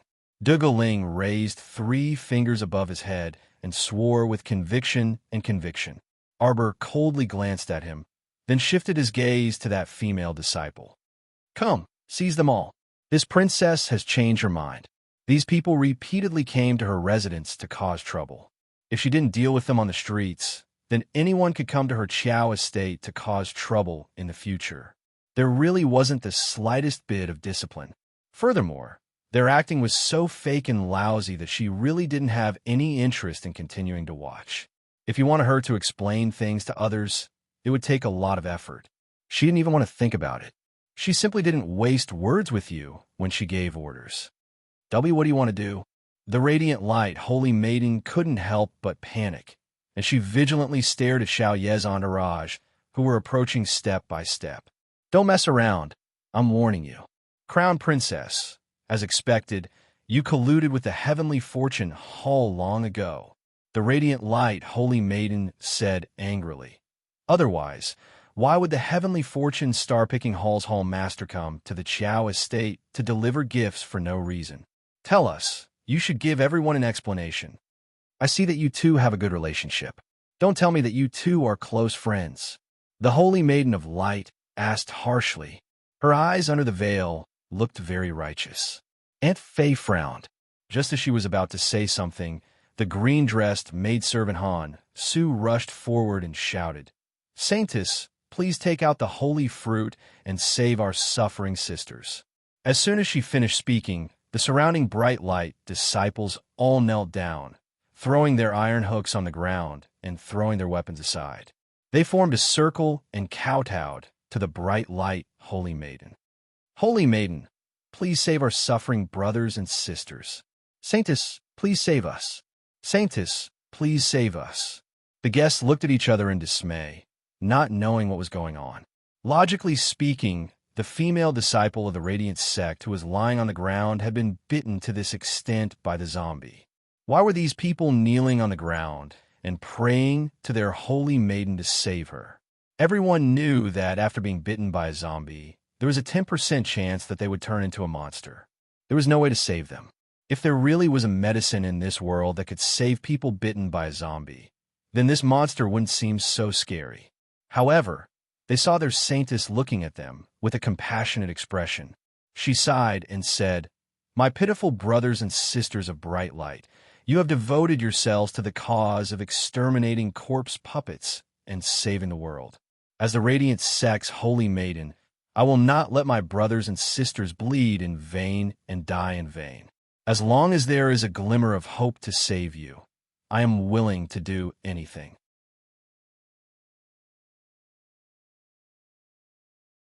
Chapter 5183. The Saintess is Gracious. The Saintess is Gracious. The surrounding fools were kneeling and kowtowing, creating a ruckus at the Qiao estate's entrance. The cold smile on Arbor's face tightened even more. When Prince Mo entered, he initially thought that he had entered the wrong door. He didn't know what these demons and ghosts at the entrance were singing, but they completely blocked his words of "Wife, this husband has returned late. Wife, what's going on? What's going on?" Prince Mo stepped through the door, his gaze coldly sweeping over the faces of all the guests. When everyone saw that this crown prince had arrived, they hurriedly knelt and kowtowed, calling out "Your Highness" and "Crown Prince." There was even a very quick-witted official who very nimbly explained, "Your Highness, none of us here caused any trouble. These people at the entrance were brought here by Zhao Guang. And that female immortal who is being kowtowed to is the Saintess of Zhaoguang, Yuan Maui. What a joke if the great crown prince remembered them. How could they have any good days in the future? They had to explain the situation clearly. They had completely obediently come to the banquet to present gifts and absolutely didn't have any other intentions, nor did they dare to have any other intentions. If this Saintess of Zhaoguang hadn't barged in with people, the banquet would still be fine. Yes, yes, Your Highness the Crown Prince is wise. It was indeed the Saintess of Zhaoguang's sudden arrival that caused such a mess at the entrance. Wife! Prince Mo hurriedly grasped his wife's small hand. When he saw his wife's expression, his handsome face immediately stiffened, and he angrily questioned, "Who made the crown princess angry?" His wife's stoic face puffed up in anger. Who actually dared to make his wife angry on the day of the 100-day banquet? They were simply tired of living. Without waiting for Kai Shio to speak, the fastest aristocratic madam on the side hastily explained, "Reporting to Your Highness the Crown Prince, this really isn't a matter of us guests causing trouble. Originally, we were all properly celebrating the birthday of the Qiao Estate's little young master. Who knew that Tianyun would actually send some hall master to congratulate us? Then the holy maiden of Zhaoguang brought people in and accused the crown princess of having a close relationship with a hall master of the Heavenly Fate Hall. She must be involved with the Heavenly Fate Hall." This madam was very eloquent. In just a few sentences, she had recounted the whole story, and all the guests present nodded their heads. Yes, yes, it really has nothing to do with us. Your Highness, it's him. It's them. They made the crown princess so angry that she couldn't speak. This is really devoid of conscience. The guests cursed at the same time. Not only did these people cause trouble at the Qiao Estate's young master's 100-day celebration, they even gave 2 bloody fingers to the crown princess. Not only that, he even gave a corpse puppet to the Qiao Estate's young master. That's insane. The crown prince grew angrier as he listened, and smoke seemed to be coming out of his head. "You Ba, capture these people for us." This crown prince wants these people to know one thing. Anyone who comes to the Qiao Estate to cause trouble must die. They really had nothing better to do, coming to his wife's family to cause trouble. His wife was already suffering so much.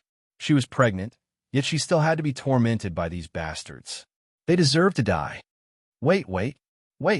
The holy maiden of Zhaoguang couldn't help but cry out. What was going on? Why did the divine province's crown prince suddenly return?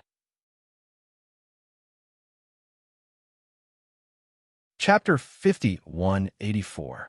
Didn't they come to an agreement that they would find someone to delay the crown prince so that he wouldn't be able to return in a short period of time? They had to try their best to finish this show in the shortest amount of time possible. But what was going on now? How could they continue with this show? The crown prince had already appeared, so how could they continue with this show? The Saintess of Bright Light was anxious and resentful. She quickly shook off the hand of one of the hidden guards and continued, "No matter what, Your Highness, please let us save people first." The show had to go on, and it had to go on. Otherwise, it would be meaningless for them to come here today. Us sisters are in danger. We have to save them immediately. These freaking guests were all freaks. They clearly knew what the truth was, and they had personally witnessed the close relationship between the crown princess and the head of the Tianyan Hall. But now, in front of the crown prince, they only knew how to push the bright light out as a scapegoat. They didn't talk about anything else, but said that the bright light had angered the crown princess, so they hurriedly tried to distance themselves from the bright light. Could these people be any more shameless? The Saintess of Bright Light clenched her teeth. She didn't expect that these people from the aristocratic families and the officials were all the same. They didn't dare to go against the little crown princess, so they pushed the bright light out as scapegoats. Shameless to the extreme. Take them away.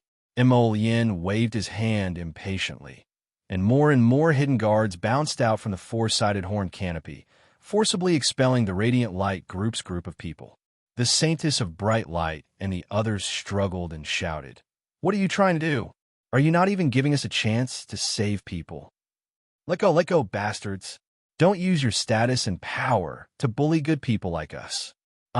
Ah! The group was beaten to the ground by the dark court guards, led by Hades Ba, and they struggled with all their might.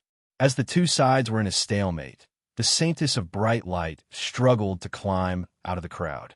She rushed to the side of the bright light female disciple who was lying on the ground on the verge of death. She lifted her head with one trembling hand, her face full of tears.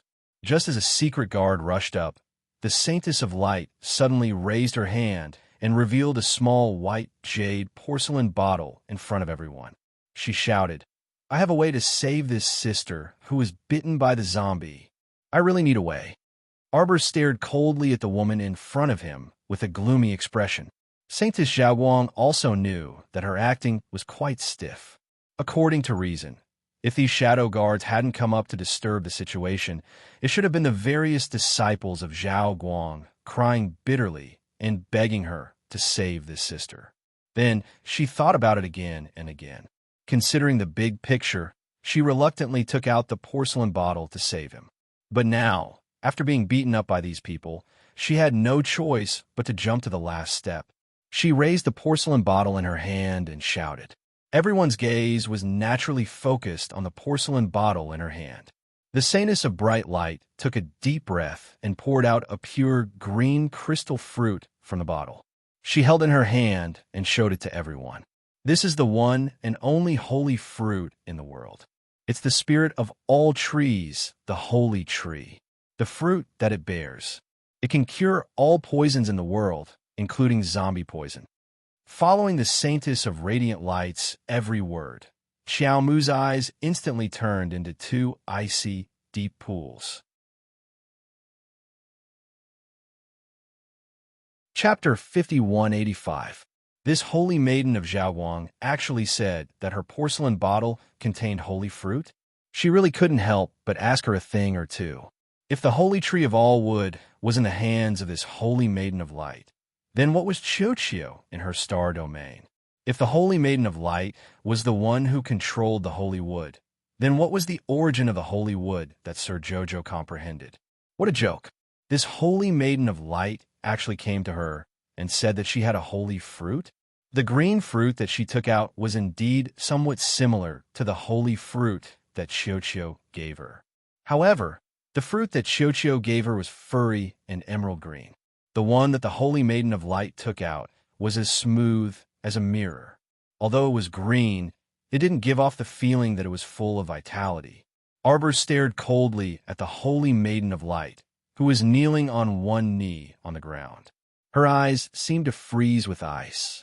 At this moment, everyone on the scene had a very surprised expression on their faces as they whispered to each other. Arbor vaguely heard some people say, "I've heard from a madam that this Holy Maiden of Light has comprehended the power of the holy wood of the 5 spirit origins. She's very capable." Yes, I heard that she can summon the holy wood and use the vitality of the holy wood's origin to revive the dead. As long as someone swallows a holy fruit, no matter how sick they are, they can immediately come back to life. Is that so? Aya, that's really too amazing. If that's the case, even the king of hell won't be able to snatch someone from the holy maiden. If that's the case, then isn't she more powerful than a pill master? Isn't that so? Just as everyone was whispering, a burst of joyous laughter suddenly erupted beside the holy maiden of light. "He's alive! He's alive! He's alive! Thank God! Our sister has finally come back to life." The disciples of the holy maiden of light knelt down again, as if they were worshipping a miracle. They prostrated themselves on the ground and muttered, "The holy maiden's great kindness will never be forgotten. Saintess, I will never forget your kindness." Arbor looked on coldly from the side, watching these people cry and laugh as they put on such a show. There was not the slightest extra expression on his face. "Jojo." Wei Ziqin had a perplexed look on her face as she walked to her side and asked in a low voice, What are they doing?" "Oh, it's just an act. Mother, just take it as a joke." Wei Ziqin couldn't help but stare blankly. But why are they acting in front of our Qiao estate? This was exactly what Arbor wanted to know. However, looking at the scene in front of her, she thought that she could guess a thing or two. Today, her little nephew was holding a 100th day banquet, and those who had come to the Qiao estate were all famous officials, nobles, and prominent families in the city. With Zhao Wang doing such a thing at their doorstep, it was bound to raise the reputation of the entire organization. He wanted to use their family as a stepping stone to climb up the social ladder. It was a good idea, but unfortunately it also depended on whether the little crown princess would give them face. What are you still standing there for? What's there to see in such a fake show? Mo Lien said impatiently. Aren't you going to take them all down? Hearing this, Yuba and the rest did not hesitate. They hurriedly pounced forward and started punching and kicking. They did not care if they caught the people of Zhaowang. No matter if they were men or women, they would beat them up first. The Holy Maiden of Light and the rest were all stunned. Especially this Holy Maiden. She really did not expect to be treated like this. Chapter 50-186. She had already put in so much effort to put on such an act. So how could this crown prince still be so unreasonable? Didn't he see that the holy fruit she took out saved a female disciple on the brink of death in front of everyone's eyes? Didn't he know what this meant? This meant that she, the Saintess of Bright Light, could revive the dead and resolve the series of disasters that Tianyun had created. She could save those normal people who had been infected by corpse poison. As long as she wanted, as long as she was willing, that entire Bright Light could save even more people from the abyss of suffering in the future. As the crown prince of the divine province, how could he be so short-sighted? Just because of that little crown princess, he could disregard the country's important matters? How could he be so selfish and let down the trust of the divine province's citizens and his ancestors? When the Saintess of Bright Light thought of this, she suddenly felt a pain in her head. Someone had actually pressed her head down and slapped her into kneeling on the ground. What are you doing?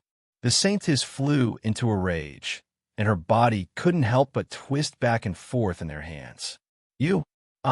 Stop slapping. How could the Saintess of Bright Light be a match for the Yu court guards after her head was slapped several times in succession? Together with Aunt Fei and the rest, they were all subdued by the hidden guards on the spot and forced to kneel on the ground in 2 obedient rows. Speak. Arbor spoke faintly as he stared at the Saintess of Bright Light kneeling at the very front and asked, "Where did you place the holy wood fragment?" This Saintess of Bright Light was truly quite an interesting person.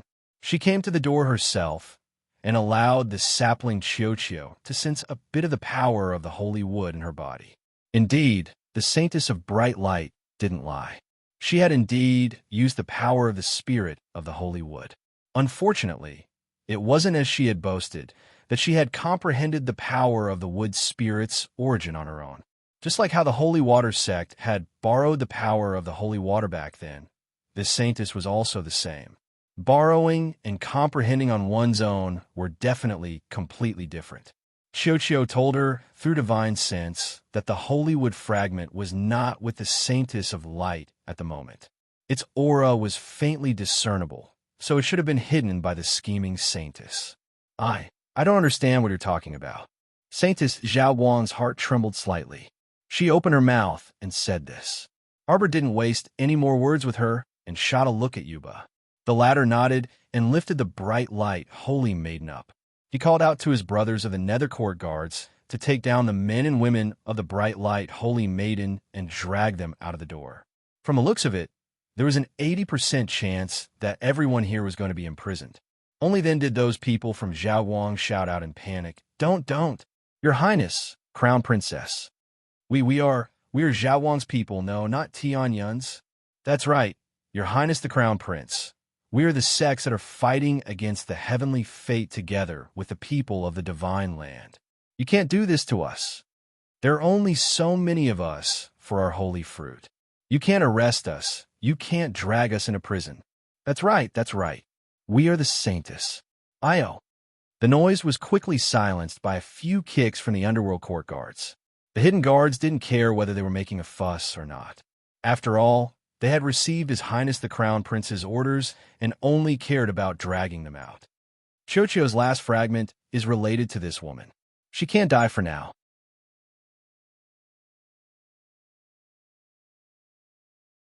Chapter 5187.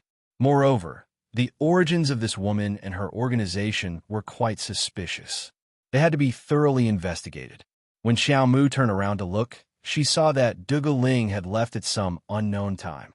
He had left quietly and soundlessly and had long since disappeared without a trace. She couldn't help but frown. People from Tianyun and Zhaoguang had entered her Qiao estate's gates at the right time. Could it be that there really wasn't any connection? She couldn't help but suspect this. Tianyun and Zhaoguang, do they have some kind of connection? Wife, don't get angry with idle people. The crown prince held her hand and consoled her in a low voice. These people aren't worth getting angry with, understand? Arbor nodded and looked up at him. Didn't you send a message back earlier saying that you had some matters to attend to and might not be able to make it back in time? I wanted to come back earlier to accompany you. Crown Prince Immerse smiled as he paused while holding her small hand. Speaking of today's matter, it is a bit fishy. I was held back by some matters, and this group of people barged into our home. I feel that there might be some connection between the two. Arbor knew that her husband was especially sensitive when it came to matters. Since he said so, then there really was a problem. You mean to say that the people who caused trouble for you might be from Zhaoguang? Perhaps they wanted to use some trivial matters to hold you back, so that you wouldn't be able to make it back in time. Wife, this is telepathy, isn't it? I thought that my wife might need me, so I hurriedly finished the matters at hand and came back. Prince Imo lowered his head and winked at Arbor. As expected, many people with bad intentions have come to our home again. Emolian tugged Arbor's small hand. Jojo, don't worry. Hubby is here for everything. They won't be able to bully our family. Arbor grunted and nodded. Right now, I want to figure out what's going on with this holy maiden of Zhaoguang. She has the aura of a seed fragment. According to Qiu, this should be the last fragment. Once Qiu collected all the fragments, its holy wood spirit would be completely recovered. In other words, it would be a piece of cake for it to produce holy fruits in the future. Mo Lian nodded. Then we still have to ask that saintess. The banquet became lively again. Although everyone was toasting each other and eating and drinking with smiles on their faces, Xiao Mu could tell that these people were more or less contemplative. It was probably because the holy fruit just now was too shocking. At this moment, everyone was still immersed in their own thoughts. His Highness the Crown Prince had captured the holy maiden of Zhaoguang. Then the people in their organization would not let this matter rest. After all, she could save thousands of saintesses of radiance who were poisoned by the corpse poison. On Changle North Street, in a very inconspicuous courtyard, in the depths of a dark and narrow path, there was a small, dark, and cramped woodshed. The mournful sound came from there. Anyone who heard it couldn't help but feel their hair stand on end. Mu Xiaoxue clenched her hands tightly as she followed behind her father, Mu Jinghong. She didn't dare to look at the gloomy and dark surroundings. Ever since she returned to the City of Shadows, the City Lord's wife, Jian, hadn't let her have a good day. Chapter 5188. Mu Xiaoxue was worried about her mother. She didn't eat or sleep well in the City of Shadows. Now that she heard that her father Mu Jinghong knew about her mother's whereabouts, she begged Mu Jinghong to bring her along. Accompanying her were her two senior brothers, Zhao, Yi, and Gui Xuan.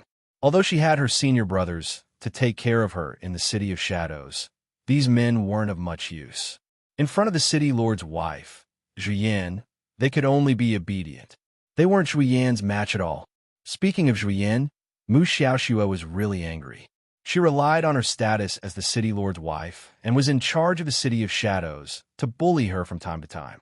Not only did she embezzle her food and clothing expenses, she even took some cultivation resources. Thinking of this, Mu Xiaoxue couldn't help but grit her teeth. Immediately, the image of the City Lord's wife's vicious expression and her arrogant voice appeared in front of her. Since Miss Xiaoxue is a cripple, it means that there is no use in giving her these cultivation resources. It's better to give her cultivation resources to the other disciples with good aptitudes. So what if she was a normal person and a cripple? A cripple couldn't have her own cultivation resources and couldn't try to awaken her meridians? Yes, Her age didn't meet the criteria for awakening her meridians, but there was still an inextinguishable flame hidden in her heart. She wanted to embark on the path of cultivation. She also hoped that she could be like Mu Fei Xia. Even if her cultivation was average, she would at least be a low-level spirit master with an inner world. That would be enough, all right? As long as she could become a low-level spirit master, even if it was only level 1, as long as she could comprehend any of the 5 spirit energies between heaven and earth, even if it was only the 4th or 5th level water spirit or wood spirit, it would still be much better than nothing. She really didn't have high expectations for herself. She really didn't have high expectations. However, even so, the heavens weren't willing to give her such a small hope. Every time the city lord's wife said the word cripple, it was like holding a sharp dagger and firmly stabbing into her heart. Her heart was already riddled with holes, and there was no way to reverse it. Creak. As the door of the woodshed was pushed open by Mu Jinghong with one hand, a terrifying and stifled cry of pain came from inside. That cry was like the roar of a suppressed beast. When it fell into Mu Xiaoshui's ears, she couldn't help but take 2 steps back, her hair standing on end. Shui-er. Gu Yishuan's eyes were sharp and his hands were quick. He hurriedly supported his beloved junior sister and looked at her tenderly. Junior sister, watch your step. Zhao Yi frowned and brushed Gu Yishuan's hand away. He then took Mu Xiaoshui's hand and helped her walk inside. He reminded her in a low voice, Junior sister, this place is dark and damp. Be careful not to step on nails. Looking at Zhao Yi's attitude, Gu Yishuan could not help but feel a knot in his heart. It was true that he had only joined the City of Shadows not long ago, but his sincerity toward his junior sister was no less than anyone else's. This senior brother Zhao Yi, it was fine if he always found fault with him, but in front of beauty, he always wanted to compete with him. It was simply hateful. Zhao Yi supported Mu Xiaoxue and stepped into the cramped and dark woodshed. He glanced at the person behind him and deliberately stretched out his leg to kick Gu Yishuan.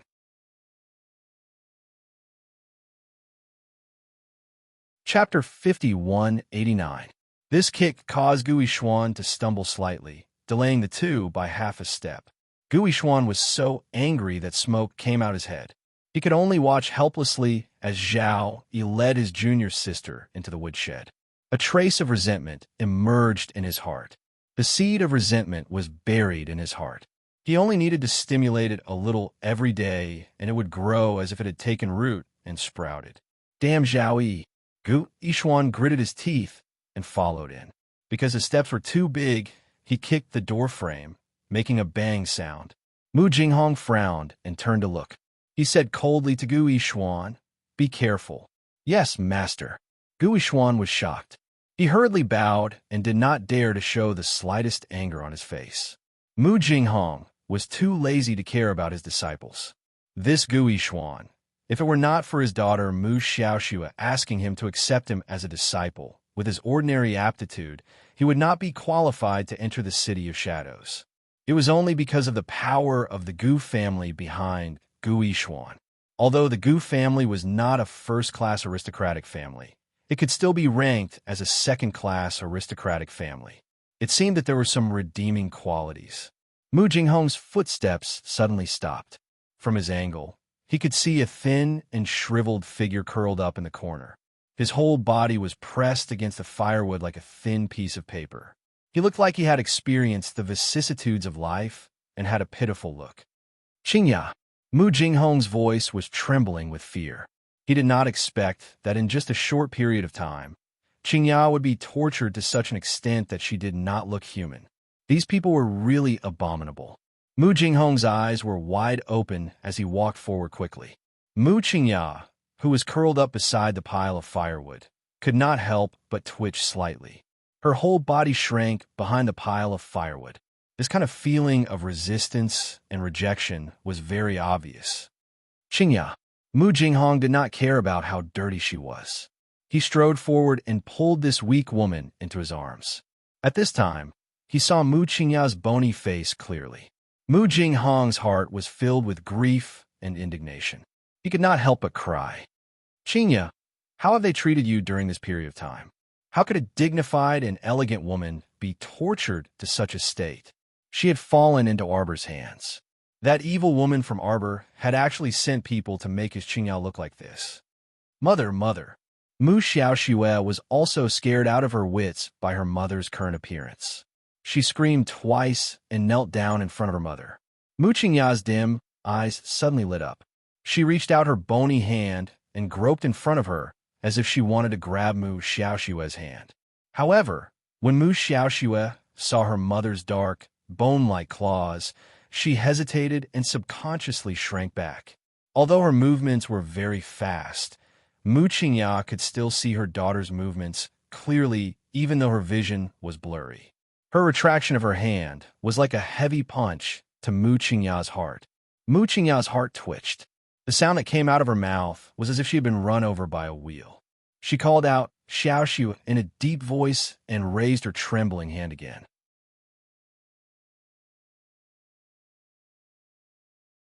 Chapter 5190. This time, Mu Xiaoxue braced herself and reached out her hands. After all, under the strict gaze of her father, Mu Jinghong, if she retracted her hands again, it would definitely cause her father's dissatisfaction. Right now, in the entire City of Shadows, the only person who could protect her was her father. Naturally, she wouldn't provoke her father's anger over such a small matter. However, when her mother's bony and incomparably cold hands touched her, Mu Xiaoxue couldn't help but feel a chill run down her spine. It was really like a pair of hands of a dead person. Not to mention the lack of warmth, there were even rotting acne on the back of the hands. She didn't know what kind of feelings her father had for her mother. He was actually able to carry a person who looked like a skeleton and was covered in rotting sores. No wonder the city lord's wife, Zhuyin, hated her mother so much. Compared to the city lord's wife, it was obvious that her father's love for her mother, Mu Qingya, was unquestionable. Mu Xiaoxue took a deep breath and used almost all of her strength to hold Mu Qingya's bony hands. With this touch, she felt that her mother was missing 2 pinky fingers. She was so shocked that she almost let go. Mu Qingya said intermittently, Xiao Shui. Jinghong. Mu Jinghong hurriedly hugged her and said in a deep voice, I'm here, Qingya. Don't worry. Your illness will definitely get better. I will send the best people to treat you. However, before I reach an agreement with the second young master, I will have to trouble you to stay here for a few more days. Mu Qingya spent a lot of effort before slowly nodding her head. I know. However, she knew her own body better than anyone else. This body was about to collapse. After experiencing so many medicinal trials, she was already lucky to be able to hold on until today. However, she didn't know how long she could hold on. She knew in her heart that once her body completely collapsed, she might turn into a pile of meat paste or something even uglier. She didn't want to frighten her daughter, Xiao Shui. Her Xiao Shui was so perfect. She was like her in every aspect. This girl has a brighter future. She can't stay in a place like Tianyin. She can't. Mu Qingya grabbed Mu Jinghong's hand tightly and said word by word with great difficulty, I want you to promise me one thing. It doesn't matter if I die, but our daughter, she can't join the heavenly fate, Mu Qingya said in a low voice. I want her to break away from the heavenly fate. Break away. Qingya, don't get agitated. Mu Jinghong hurriedly said to Mu Qingya. Qingya, why would you say that? When did Xiao Shui join the Heavenly Fate Academy? Mu Qingya held Mu Xiaoxue's hand. She looked a little nervous. Even if you don't have it now, it doesn't mean that you won't have it in the future. I'm already almost about to die. They have no humanity. Xiao Shui is my daughter. She meets the conditions in all aspects. They will demand Jinghong, for the sake of our many years of husband-wife relationship. You must help Xiao Shui. Help her break away. Mu Xiaoxue was silent. Her face was as heavy as water. Chapter 5191. Despite her mother's bony claws pressing down on her hand, Mu Xiaoxue's heart did not waver. One of her mother's hands was obviously missing 2 fingers.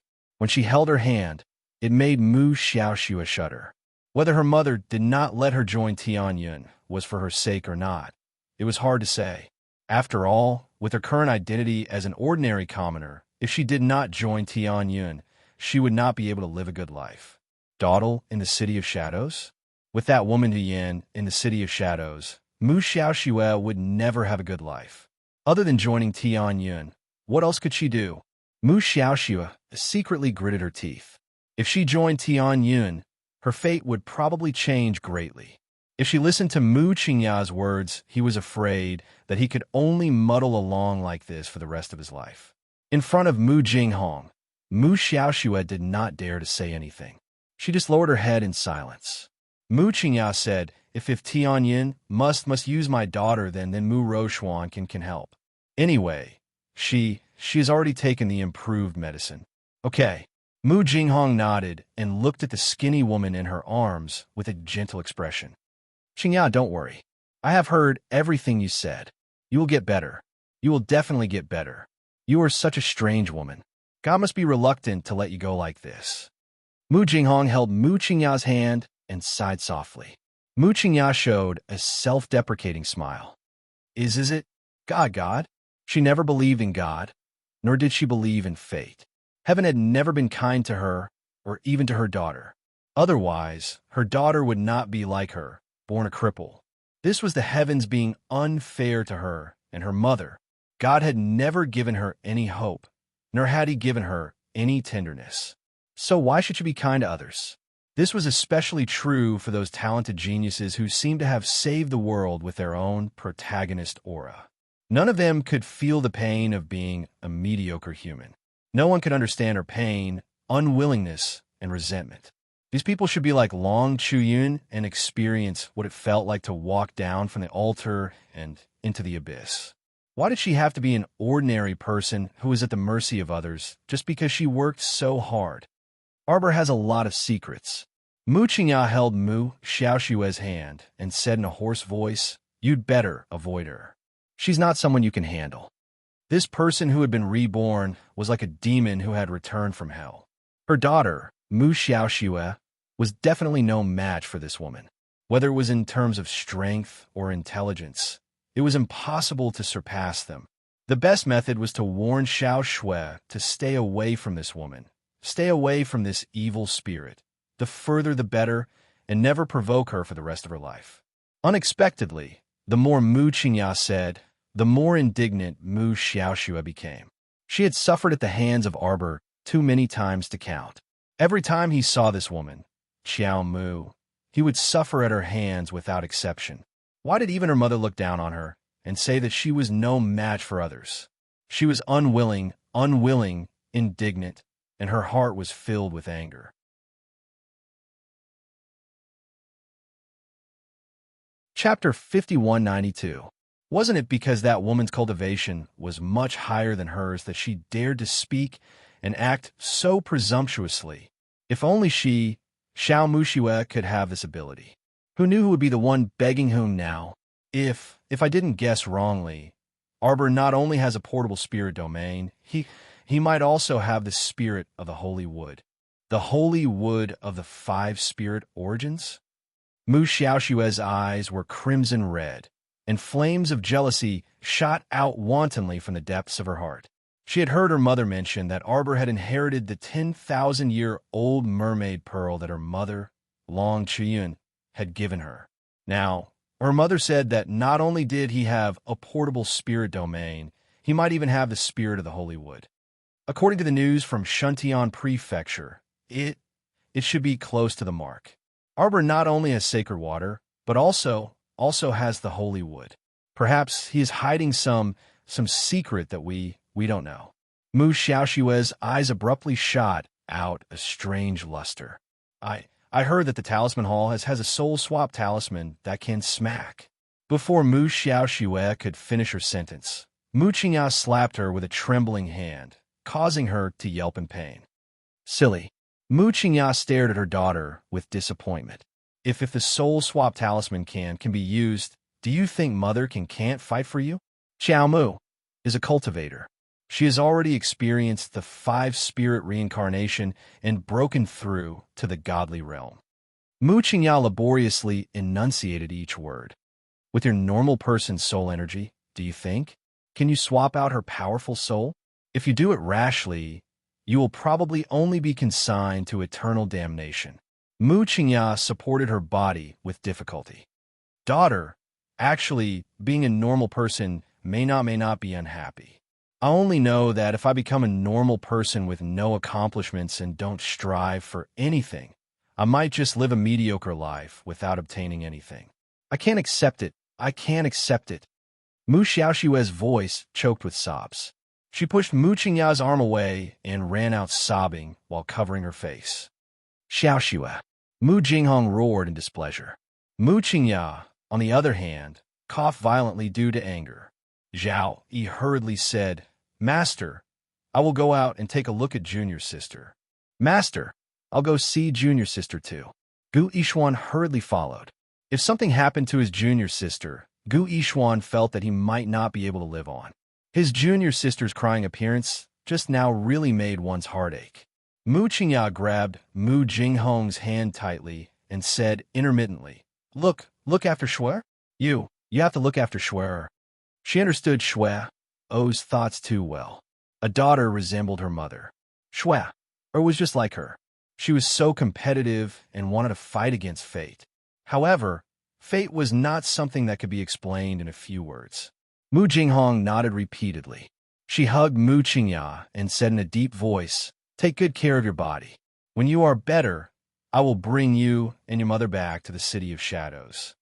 Mu Qingya smiled bitterly. I am afraid that I won't be able to get better. She knew her own body best. Huang He and those bitches had probably used no less than 1,000 kinds of drugs on her. Her body was on the verge of collapse. It was only a matter of time.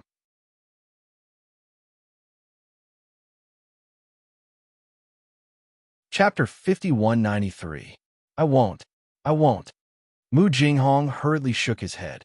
Since Patriarch Qin is willing to send so many people to save you, it means that he won't let you die so easily. Family head Qin will definitely send people to settle you down and save you. You can relax. You must relax, okay? Qingya, we still have a lot of good days to live in the future. Don't worry. As long as you get better, I'll deal with that bitch Shuyan and let you follow me back to the City of Shadows. I'll let you be the City Lord's wife. Mu Qingya's lips curled into a smile. If you're serious about treating me well, then you must take good care of Shui.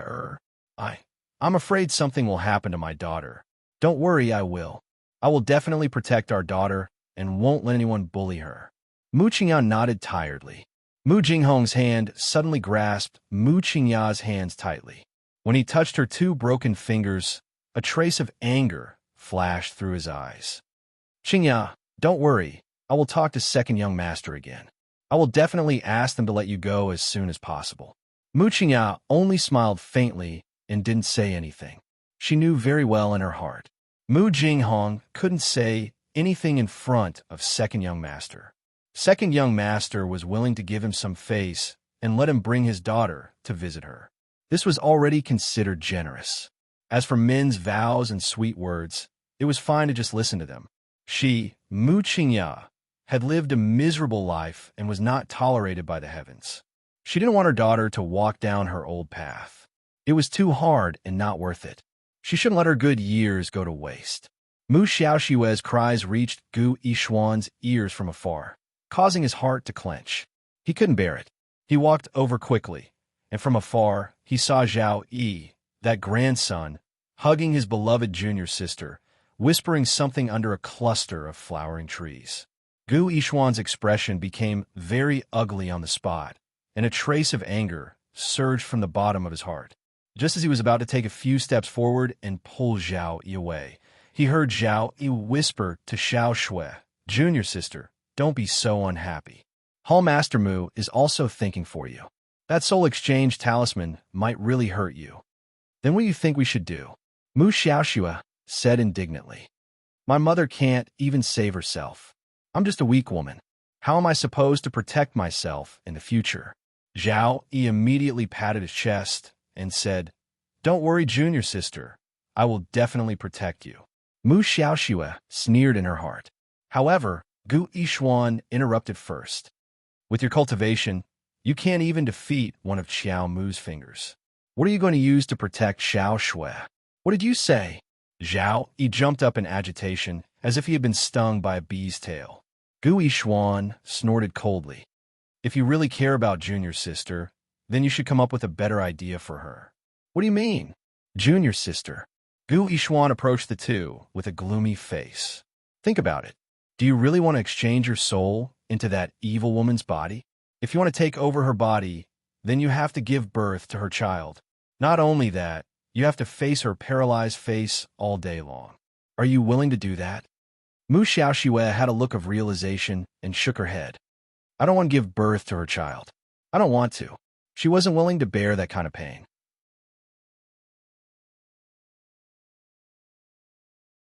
Chapter 5194. On what basis?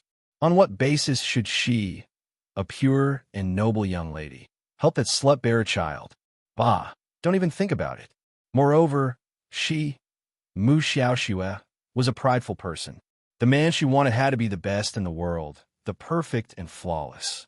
How could she take over someone else's husband? She didn't want that. Moreover, that man's heart was filled with other women. She couldn't tolerate such a thing happening to her. The man she wanted had to give his heart and soul to her alone. He couldn't have any other thoughts. Gu Yishuan cracked a sinister smile. Junior sister, what you want is only that person's talent. It's her life's opportunity. Yes. Mu Xiaoxue nodded. She almost had a nightmare. If she really took over that woman's broken body, she would be pregnant and have to raise her child in the future. She really wanted to vomit to death. Looking at that stoic face every day was too painful. No, Gu Yishuan was right.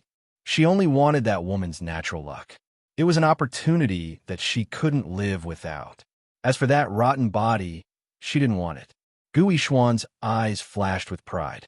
He looked at Zhao Yi and said, I heard that our Tianyin's talisman hall has a talisman called the Universe Reversal Talisman. Zhao Yi's heart trembled. That's the most powerful talisman the Talisman Hall has made in all these years. What do you want? What is eldest senior brother's deep love for junior sister all in act? You don't even dare to steal a mere Universe Reversal Talisman? You want me to steal a talisman from the Talisman Hall? Zhao Yi almost shouted. In the end, his rationality pulled him back. He had no choice but to lower his voice and spit out those words. Mu Xiaoxue's eyes lit up when she heard the words Universe Reversal Talisman. That's right. How could she forget that there was such a talisman in the world? This talisman was practically tailor-made for her. She needed this talisman. She wanted this talisman. She wanted to transfer all of that woman's destiny and all of her good fortune to herself. She, Mu Xiaoxue, was destined to take everything from that woman, including her cultivation, her portable spiritual domain, the holy wood, the holy water, everything. Just the thought of it made Mu Xiaoxue's blood boil. It was as if she had already succeeded and taken over everything that the bitch had. Ah, fate. Is fate unfair to me? If it was unfair, she could fight for it. She could try her best to defy the heavens and change her fate. Ha. Thinking of this, Mu Xiaoxue could not help but giggle. She really wanted to obtain this inverse the universe talisman. She couldn't help but look at Zhao Yi expectantly. Seeing this, Gu Yishuan couldn't help but laugh in her heart. Zhao Yi, oh Zhao, it's not so easy to pretend to be a Casanova. Once Zhao Yi stepped into the Hall of Talismans and Spells to steal talismans. He would teach him a lesson he would never forget. Zhao Yi loved and cherished this junior sister from the bottom of his heart. When he saw that she was looking forward to him, his heroic complex surged, and he hurriedly nodded at her. Don't worry, junior sister. As long as such a talisman really exists in the Hall of Talismans and Spells, I will get it for junior sister, even if I have to climb a mountain of swords or dive into a sea of fire. Zhao Yi solemnly promised.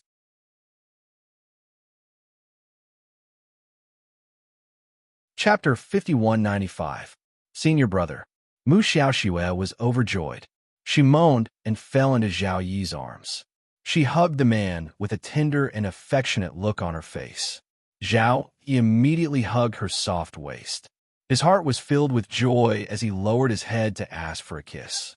Mu Xiaoxue was secretly angry, but in order to trick Zhao Yi into giving her his unswerving loyalty, she had to bite the bullet and let him kiss her. But when she felt her lips turn cold, she felt nauseous. Resisting the urge to vomit, Mu Xiaoxue pretended to smile at the man. Zhao Yi's heart was in turmoil. He reached out and hugged the woman he loved tightly. He felt like he was floating. It felt like even if he had to go through a mountain of knives and a sea of fire, there was nothing to be afraid of. In order to make little junior sister happy, he was willing to risk his life. He was willing to do anything for her. Gu Yishuan gritted his teeth and looked coldly at Zhao Yi. Zhao Yi was a brainless man. He was destined to be his stepping stone.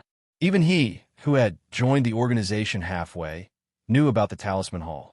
It was the most mysterious place in the entire sect. But in order to trick Zhao Yi, Gu Yishuan spared no effort. I heard that Master Luo from the Talisman Hall has been by young master's side recently. As the deputy hall master of the Talisman Hall, he should have such an important talisman with him. Zhao Yi was not a complete fool. He was not completely blinded by beauty. Hearing Gu Yishuan's words, he turned around with his junior sister in his arms. He stared at Gu Yishuan and sneered. Is there such a coincidence? Gu Yishuan shrugged and smiled pretentiously. Coincidence or not, we will only know when we see it. What do you mean? What I mean is Master Luo is an important member of the Hall of Heavenly Fortune Talisman Hall. Even if he does not have the Inverse the Universe talisman with him, he should at least know who has it now. Zhao Yi's eyebrows were completely tied into a dead knot. Was Gu Yishuan tricking him? If he were to ask Master Luo such a sensitive question, then, Senior Brother Zhao, am I making things too difficult for you? Mu Xiaoxue, who was buried in his arms, raised her head and asked gently. Zhao Yi hurriedly hugged her tightly and said with a smile, No problem. I'll leave this matter to Senior Brother.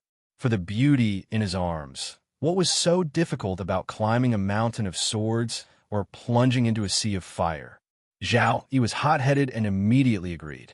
It was worth it to fight for his junior sister. Greetings, second young master. Mu Jinghong was led to the back garden. Mu Jinghong glanced at the man who was standing in front of the stone table, leaning slightly to practice calligraphy with his back facing her. Mu Jinghong forced a smile and bowed to the Omega Kitoku. Second young master was dressed in a purple robe. He stood tall and straight in front of them. Oh, you came at the right time. It's City Lord Mu. A laugh came from the courtyard entrance. Mu Jinghong turned around and hurriedly bowed again. Mu Jinghong greets eldest young master. Eldest young master Qin waved a small gold fan and smiled. City Lord Mu need not be so courteous. We are all family. Have a seat. Mu Jinghong cupped his hands in greeting and respectfully sat down on a stone stool in front of the two. He got straight to the point. Young master, when can this subordinate bring Hall Master Mu back to soaring heaven?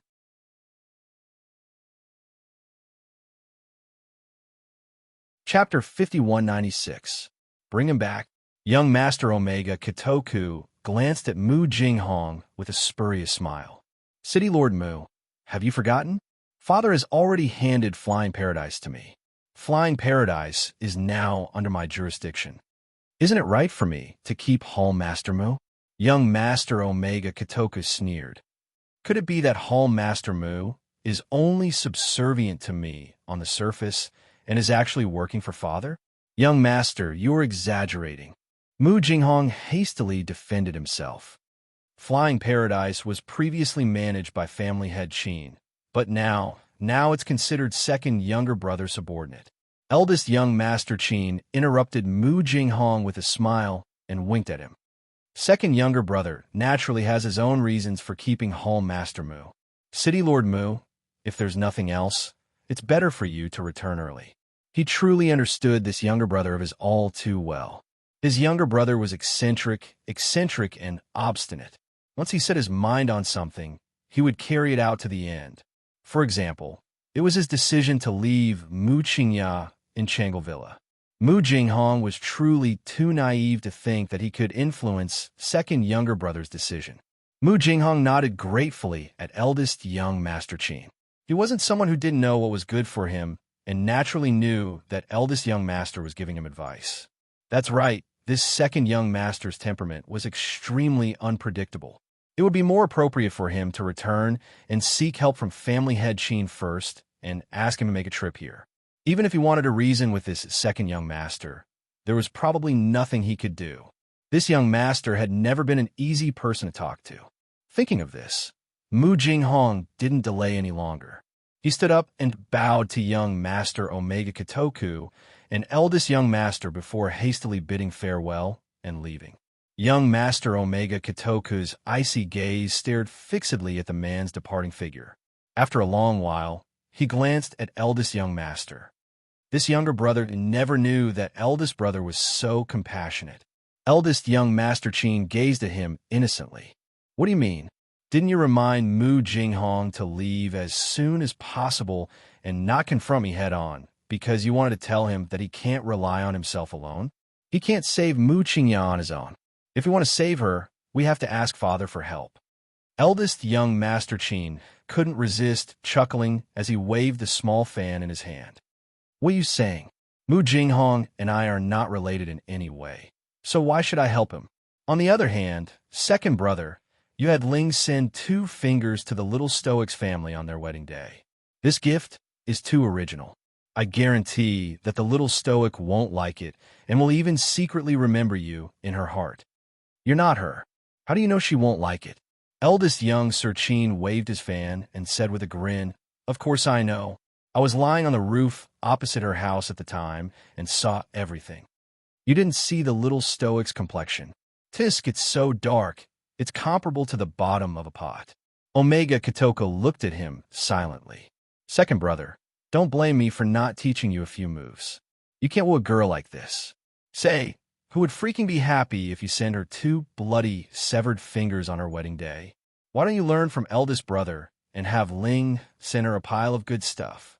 Although the little Stoic doesn't like it on the surface, she'll still accept it all. She's a girl, after all. Sending her some shiny things is better than sending her bloody ones. Omega Katoku glanced at him silently before standing up and walking towards the woodshed.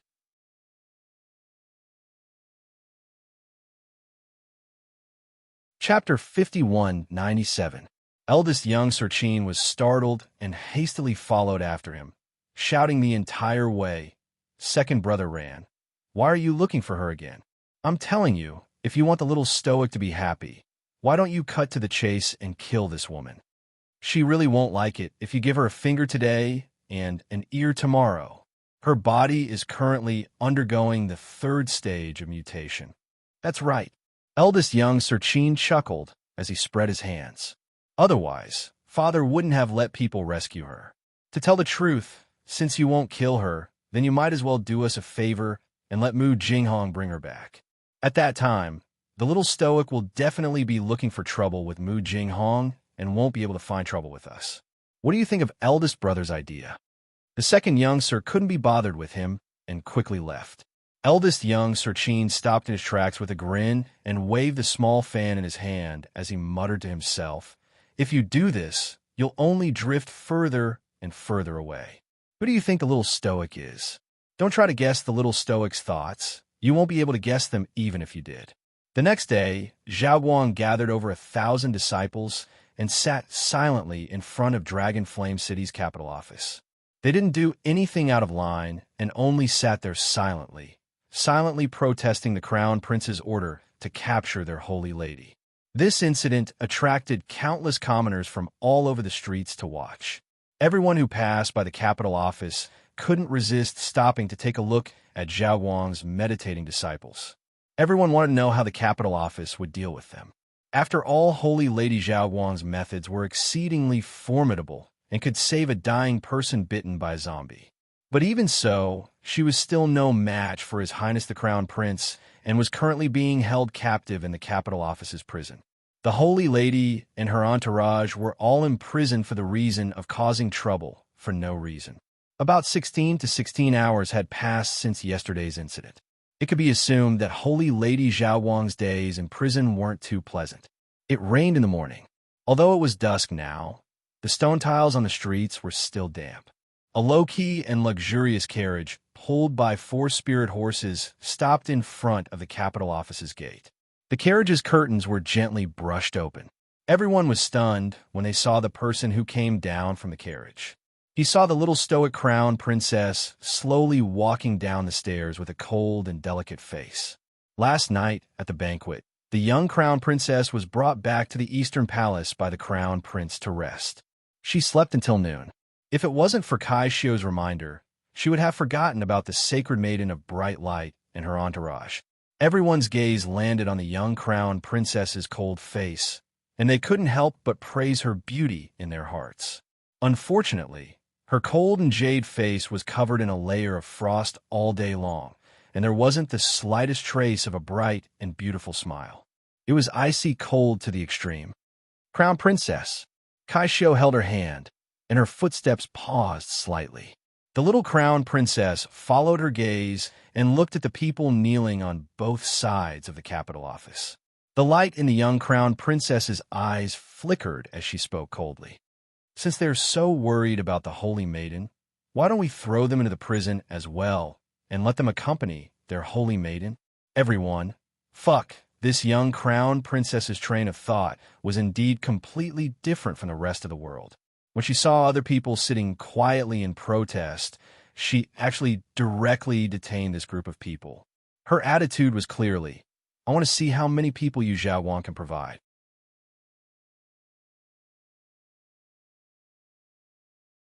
Chapter 5198. No matter how many people came, they would be detained without mercy. After all, the little crown princess was not an ordinary person, and she would not indulge them. Zhao Guang and the other disciples who were sitting still and not doing anything were all stunned at this moment. They looked in the direction of the crown princess in a daze, almost thinking that they had heard wrongly. Record all of these people in the book. Record their cultivation level and spiritual energy. Record them clearly. As Xiao Mu spoke faintly, she walked towards the capital governor's office and coldly tossed out, have them go to Chess Mountain's spirit mine to mine or another day. Since they're all so free, give them something to do. Yes. The secret guards beside the young crown prince Consort all hung their heads, forcibly suppressing their smiles. Tell me, are these people from the Zhaoguang sect stupid? How could they casually provoke the little crown princess's patience when they came? Wouldn't they be in trouble immediately? The male and female disciples of the Zhaoguang sect who were sitting quietly were also dumbfounded. They were about to stand up in protest when the little crown princess said coldly, if there's any resistance, kill them without mercy. Following her words, hundreds of figures scuttled out from all directions with a whoosh. They were on guard, and the defense was tight. They stared coldly at the restless Zhao Guang disciples. Everyone. Arbor had already suppressed a bellyful of anger at the little tiger's 100th day banquet yesterday. If they still wanted to provoke her today, she would make sure that they would not be able to bear the consequences. Reporting to the crown princess. A slightly older Zhao Guang disciple stood up and bowed to Arbor. We're not here to go against the imperial court, nor to make things difficult for the crown princess. Just based on you want to make things difficult for this crown princess. Arbor bluntly rebuked him. What a joke. That person was instantly choked speechless. That's true, who could make things difficult for the crown princess? Yesterday, it was this crown princess who did not want to spill blood at the 100th day banquet. Today, I don't have so many scruples. She said coldly, since you people want to follow your saintess, then this crown princess will fulfill your wish. It's not the crown princess, it's not. The senior disciple wanted to say something, but the young crown princess waved her hand impatiently. If you don't believe me, you could try resisting. The little stoic's icy gaze swept over everyone. Let's see if this crown princess can do anything to you. Everyone kept quiet out of fear, not daring to speak for a moment.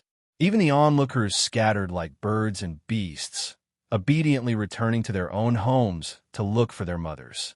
What kind of joke was this? If they continued to watch, they might even be treated as members of the Radiant Light and be arrested as well. Not everyone's drama was worth watching, at least in their impression, The Crown Princess drama wasn't very interesting. Take him away.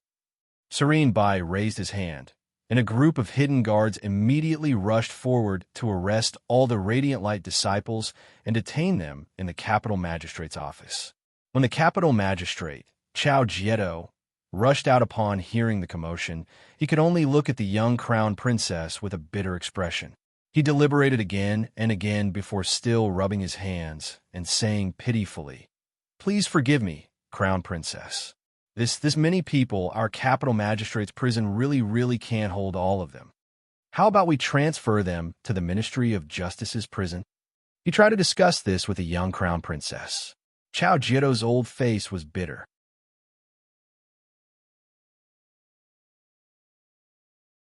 Chapter 5199. What he said was the truth. There was no falsehood. After all, the capital office's prison was only so big. It could fit one batch, but not the other. Chao Ju's worries were not groundless. The young crown princess's face was taut. She waved her hand and said, "No need. It doesn't matter if the prison can't fit them. Tomorrow, we'll transfer them to Chess Mountain to help the commoners mine." Chao Ju's foot slipped. He immediately felt that the young crown princess was really not a bad idea.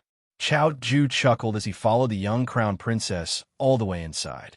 "Crown princess, do you want this official to bring that sacred maiden Zhao Guang out of the prison?"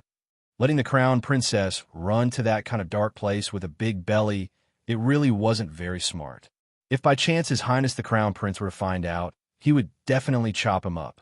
That's why Chao Ju hurriedly asked with a smile. The young crown prince consort agreed after some thought. If she went to that gloomy and smelly prison, her shoes would get dirty from all that stepping. She then nodded at Chao Ju and said, "Bring her to the hall. Just her alone is enough. I have something to ask her." "Okay." Chao Ju immediately accepted the order and left. Not a moment later, he ordered someone to bring a girl to the main hall. Compared to yesterday's fairy-like girl, this sacred maiden today was certainly comical. Not to mention her drooping long hair, it also appeared greasy. Her head looked like it was stuck with a piece of dung, and her entire person emitted a sour stench. When she saw Arbor, she immediately became somewhat crazy and shouted with a stern voice, "Let me go. You woman, what right do you have to capture me?" Arbor's pair of cold eyes looked at her. He also didn't talk nonsense with her and went straight to the point. "I just want to ask you one thing. Where did you hide the sacred wood's seed fragment?" The sacred maiden Zhao Guang, who was currently baring her fangs and brandishing her claws, heard this. Her eyes clearly flashed slightly. She then said, "I don't know what you're talking about. What seed fragment? I simply don't understand." "Is that so?" Xiao Mu swept her an indifferent glance before beckoning with her hand. Immediately, two hidden guards stepped out from behind her, pushing a large, round wooden barrel. "This is the barrel of bliss invented by His Majesty. I thought it was quite useful, so I brought it for you to try," Arbor said coldly. "You don't have to thank me." The Saintess of Bright Light panicked on the spot. She looked at that large circular wooden barrel in a daze, then at Xiao Mu, who didn't look like she was joking. She shook her head repeatedly and shrieked, "No, you can't treat me like this. I am the Saintess, the Shining Light's Saintess. You can't do that. I can't." Arbor's eyes didn't even move. He just raised his hand and waved it gently. Two shadow guards immediately stepped forward and grabbed her arms, dragging her towards the barrel of bliss. No, let go of me, no." The Saintess of Light panicked. Her entire face revealed an anxious expression. She hurriedly cried out, I really don't know what you're talking about. What sacred wood? What? No. Her entire body was already pressed against the barrel of bliss. Her pupils contracted as she stared at the hundreds and thousands of little snakes and insects in the barrel. She was so frightened that snot and tears flowed down her face. She saw a little snake suddenly raise its triangular head from the barrel and spit out a black snake tongue at her. The Saintess of Light's limbs froze. Her body went limp and collapsed. She repeatedly cried out, I'll talk. I'm willing to tell you everything I know. I'll talk. You're tuning in to the Romance Rendezvous YouTube channel. We're so grateful for your support, and don't forget to subscribe to join us on this incredible journey through captivating stories. Your generosity through donations truly makes a world of difference, as it's the primary source of revenue that allows me to expand and enhance this channel for you. Thank you from the bottom of my heart for being a part of this adventure.